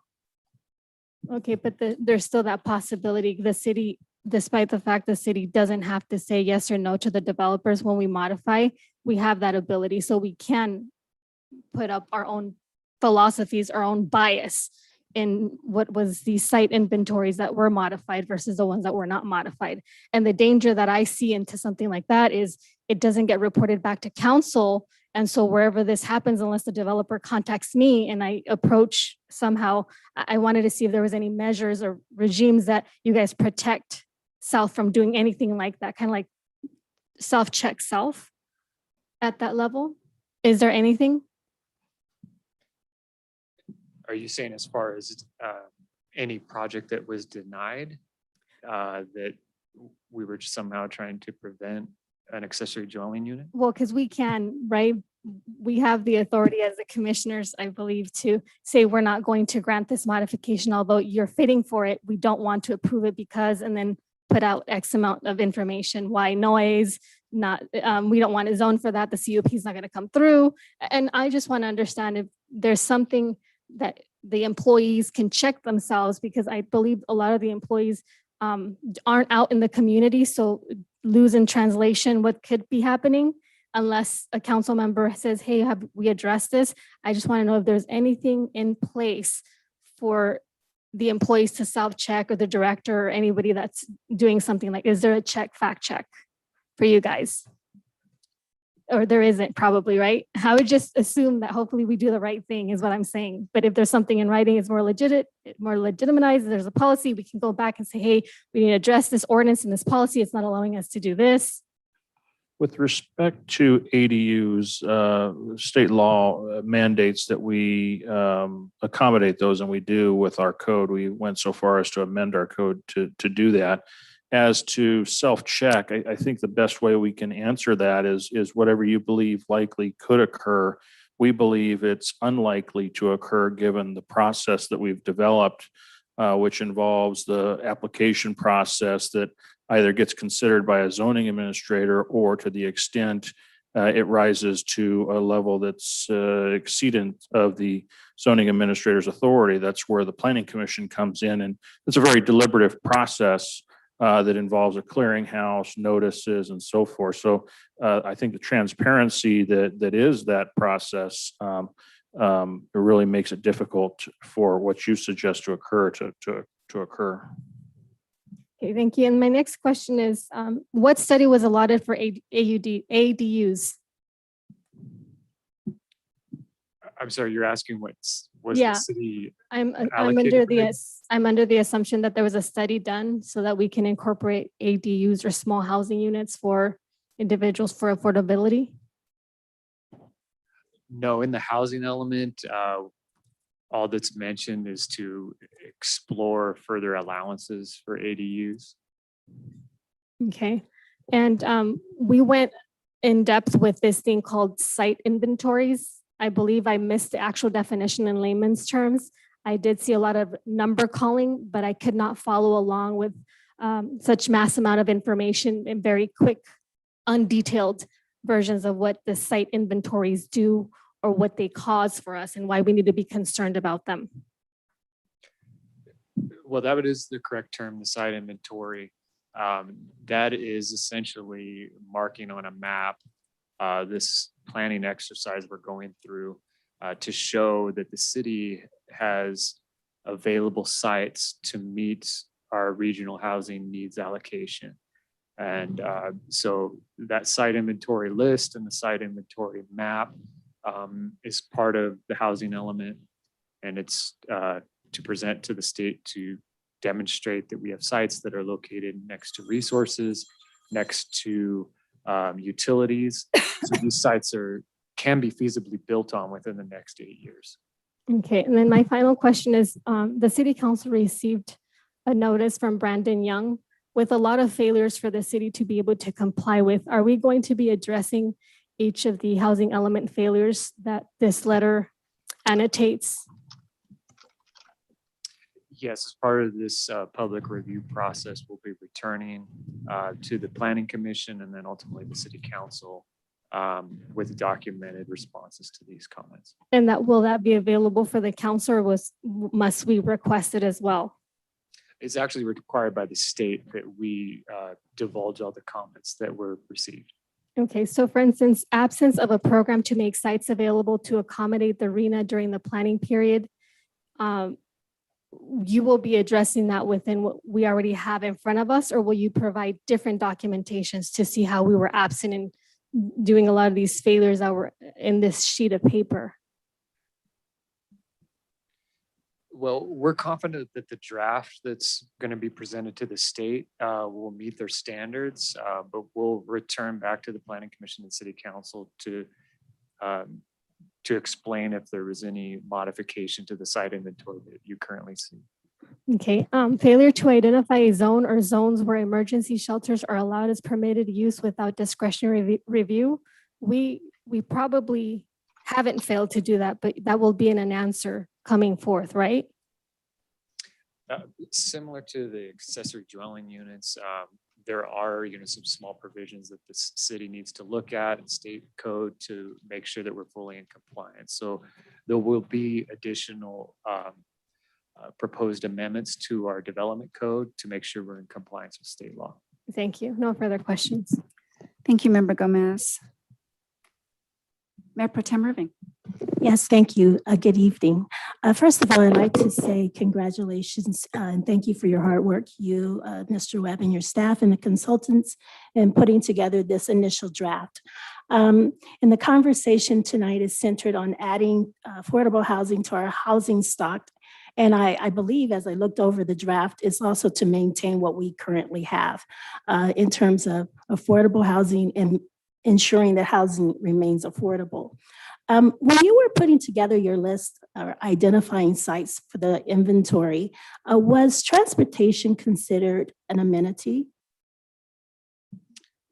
Yes, it was, but I believe Hida and Dima can provide a little bit more explanation on the methodology. Okay. Yes, thank you, Scott. So we did look at transit within the city of Victorville, which is primarily bus transit along major corridors. And so when we selected sites for the site inventory, we did look at those corridors and include sites along those corridors. And then there's a couple maps in the housing element in the affirmatively furthering fair housing appendix, specifically one map that shows the transit stops within the city and shows the sites in relation to those transit stops. Okay. For me, if I apply my long view lens, I think transportation will be an issue. And I am wondering, I know that we have two additional elements that we're going to consider. As I peruse the document, certainly I continue to read it so that I can take it on in digestible chunks. But I didn't see anything as it related to, I was trying to prepare for this moment too, for the vehicle mileage, VMT. Is that analysis included in this plan or given any weight or thought? And is it appropriate to factor such an analysis into this plan? Because as we move towards providing more affordable housing in terms of renters, right? We definitely want to move renters or persons who may rent. We want to grant them additional opportunities for home ownership. If indeed that analysis is something that should be considered, if the taxes or monies that will be charged to provide funds for road infrastructure, I definitely think that we should entertain that analysis, and that should be something that we factor into our plan. I'm gonna let you answer it. I just gave you my opinion. I'm sorry. That is a great question. And yes, the city is now grappling with, vehicle miles traveled. And we do address that somewhat in the housing element because there's a small percentage of the sites that we're looking at doing zone changes on to increase density. But the land use element, which we'll actually have a joint workshop in the coming months in the fall, where we'll dive deeper into that to analyze areas of the city where higher density could go to actually lower vehicle miles traveled. So based on proximity to the core of the city, transportation hubs, that will be analyzed further in the proposed density increases in the land use element. And will you bring back strategies that might reduce that as a barrier for, home ownership? Because it sounds like the new development, especially the fair market housing, those persons will carry the burden of. Am I right with that? Yes. So what we've learned through this public outreach is that people want to own homes. They want to own and build that wealth that Right. offers. So there's a variety of ways that we're looking at it through, the infill overlay, which Carlos Rodriguez mentioned from the BIA today. we're looking at areas in the central part of this city where it may be appropriate to have smaller lots, where that housing price point would drop, and you could have more people owning homes. We're also looking at encouraging other types of multifamily home ownership through condos, townhomes. So that is something that will come forward more through the land use element. And then when the entire general plan is updated, we'll follow suit with whatever gets adopted to make sure that our zoning code complies with our general plan. So we'll make sure that those are consistent, that we're encouraging those type of home ownership developments. Thank you. Good evening. Thanks.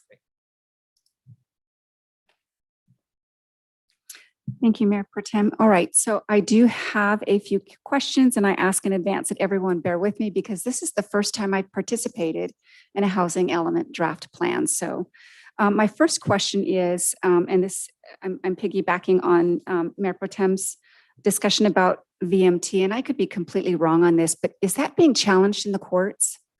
I think I read something that flashed across some site or something. I could be wrong.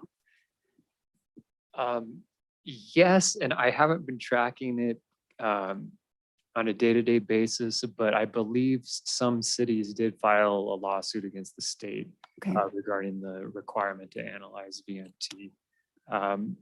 Dima or Hita, do you have anything to elaborate on that?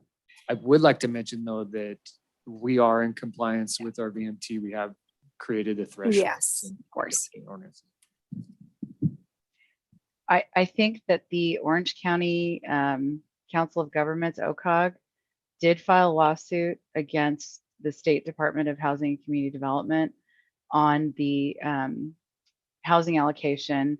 And I believe that was one of the components of their argument, was on that, citing, the need to do transportation planning with housing planning. Okay. Great. All right. Now for slide number 7, there was mention made that school districts were reached out to. Was there any conversations had with the Adelanto Elementary School District, which has half of its schools in Victorville? I'm not aware of any correspondence thus far where they've reached back out to us, but Adelanto, along with all the other school districts, were invited to They participate were. Great. in all of the workshops. That's all I needed to know. The name of the school district is a little deceiving, I think, for many people. So I just wanted to make sure that they weren't missed because they would certainly, I would hope, would be a strong voice. Okay, on slide number 9, after we submit a housing element draft to the state, is it typical for the state to anyway respond to it?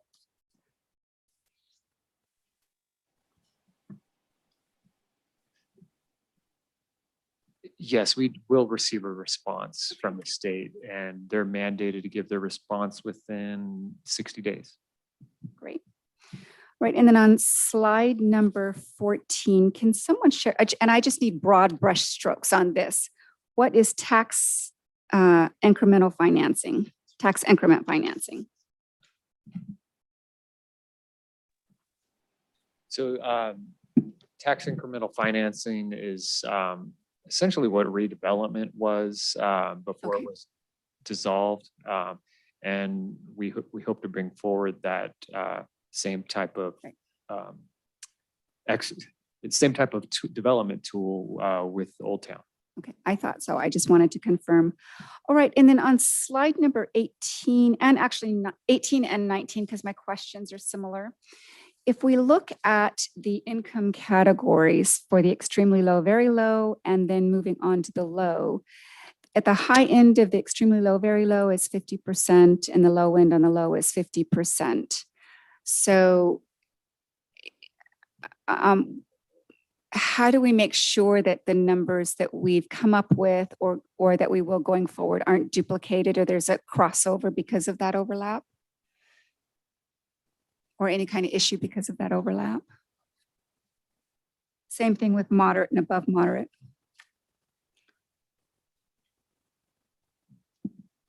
So I'm looking Sorry, is at, this on slide 19? yeah, 18 and 19. So, oops.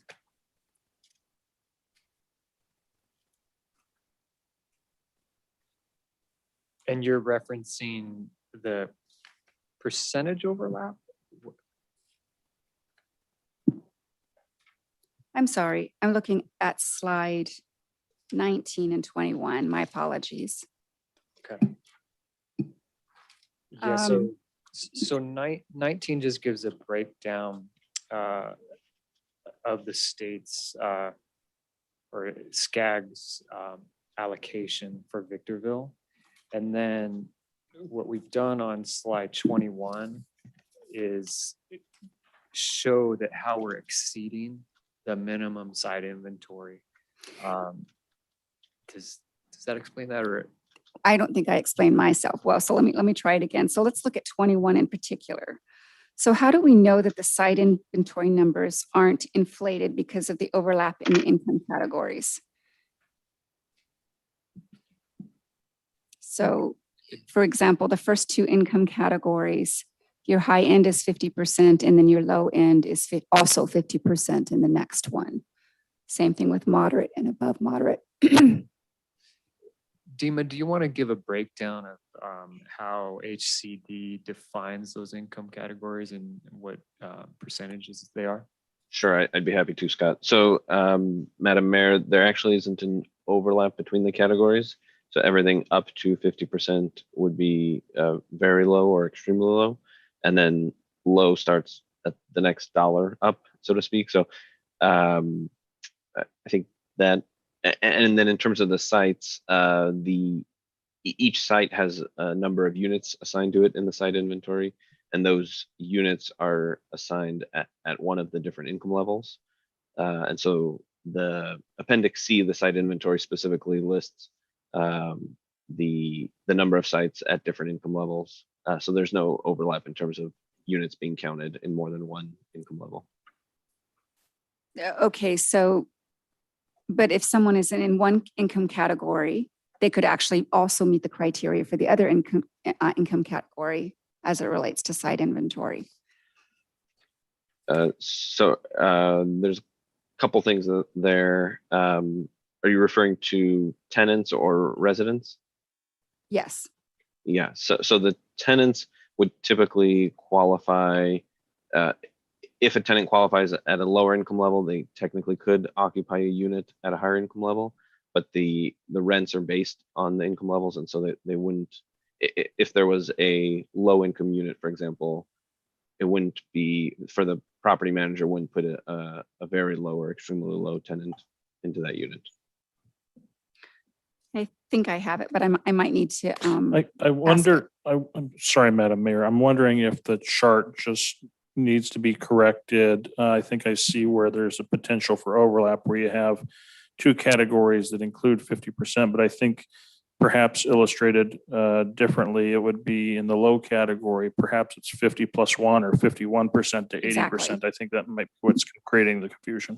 That would help me a lot. All right. And then the same would be the case in the moderate would be Yes. 120 plus 1. Yes. Okay. And then thank you very much. And then going back to slide number 18 quickly, under the list of programs, was our MAP program listed in this in any way?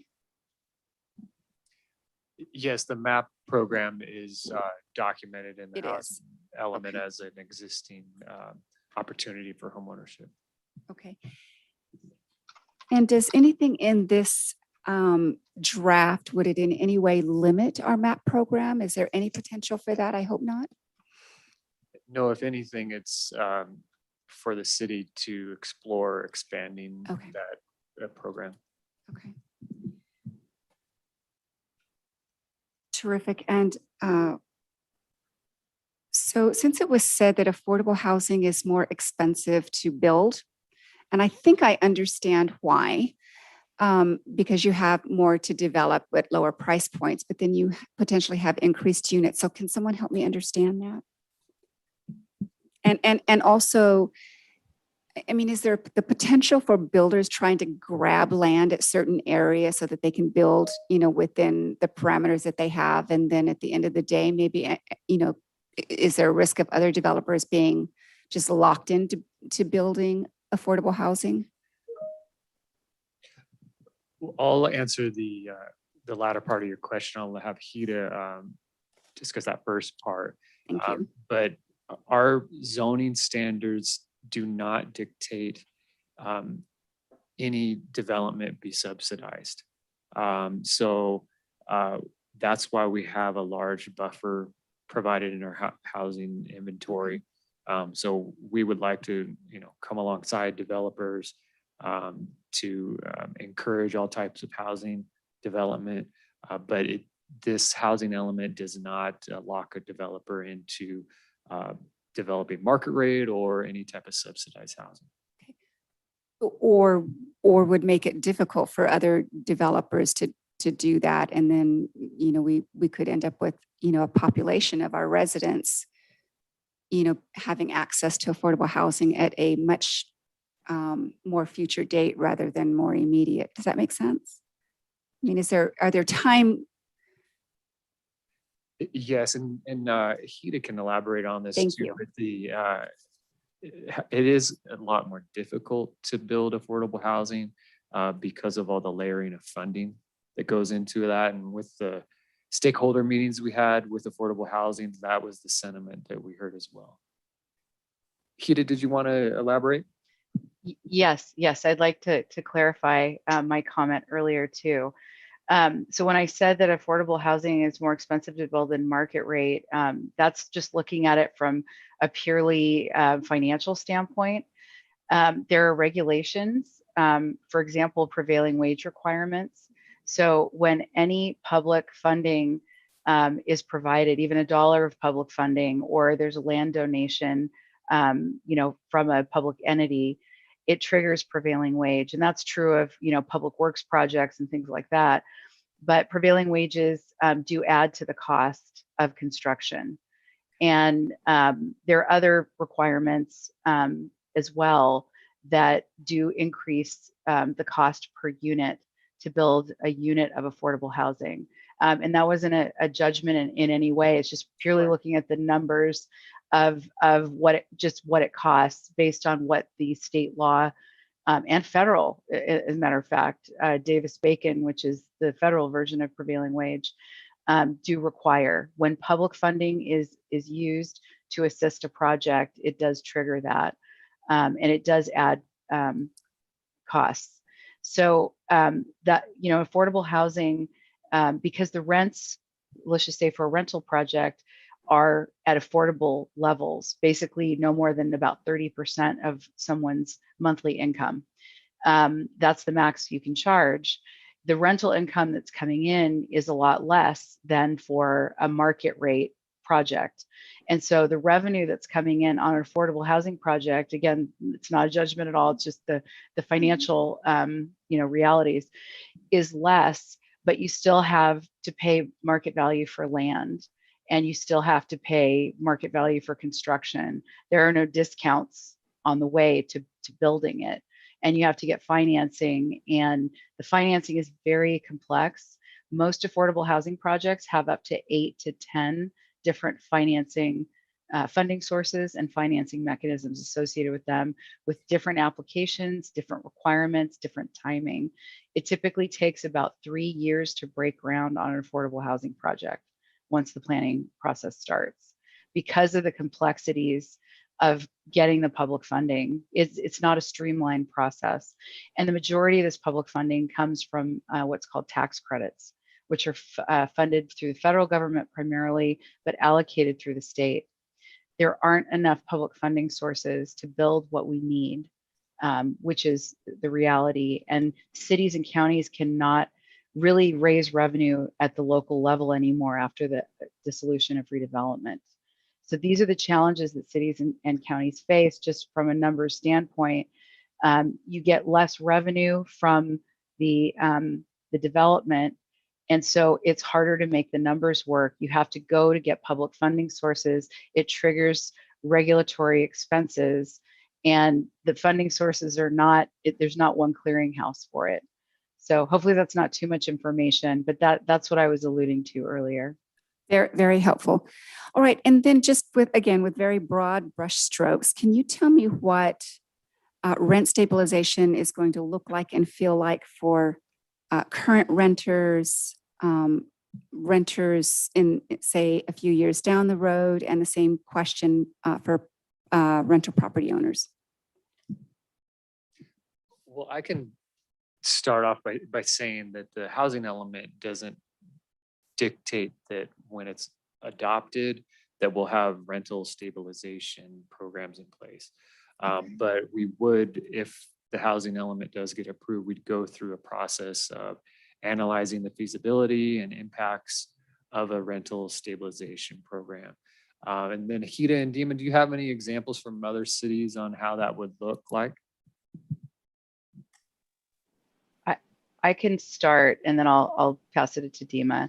A number of cities and counties are receiving their American Rescue Plan revenues, and I have seen other cities dedicate a portion of that to provide some type of rental assistance for residents, either typically in some form of loan or small grant to assist those that are needing the assistance.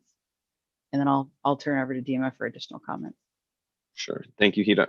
Like Scott said, the housing element doesn't dictate exactly what that would look like, but one example of what it might look like is, for example, a percentage cap on how much rent could be increased from year to year. So that's just one example. Right. That's what I thought. Just want to make sure. All right. Well, as it appears that we've all given our input, and this is not an action item, the chair wishes to thank the City of Victorville for all of its efforts in putting together this draft plan. Certainly, many thanks go to Harris and Associates as well. This is a huge project. I'm sure there was a lot of overtime and a lot of brainstorming, and it certainly does show this evening. And it certainly does show in the comments that we received from our public speakers. There was a lot of praise. I hope that you take that as a pat on the back. It's not often that we get a lot of different organizations commenting. And so this is, hats off to the City of Victorville and Harris and Associates. All right, with that said, then our business this evening is concluded. And as a matter of housekeeping, all council members, staff, and audience members will kindly vacate council chambers and City Hall within 10 minutes. So that would be 7:27, so that these facilities may be cleaned and secured for the evening. Thank you very much.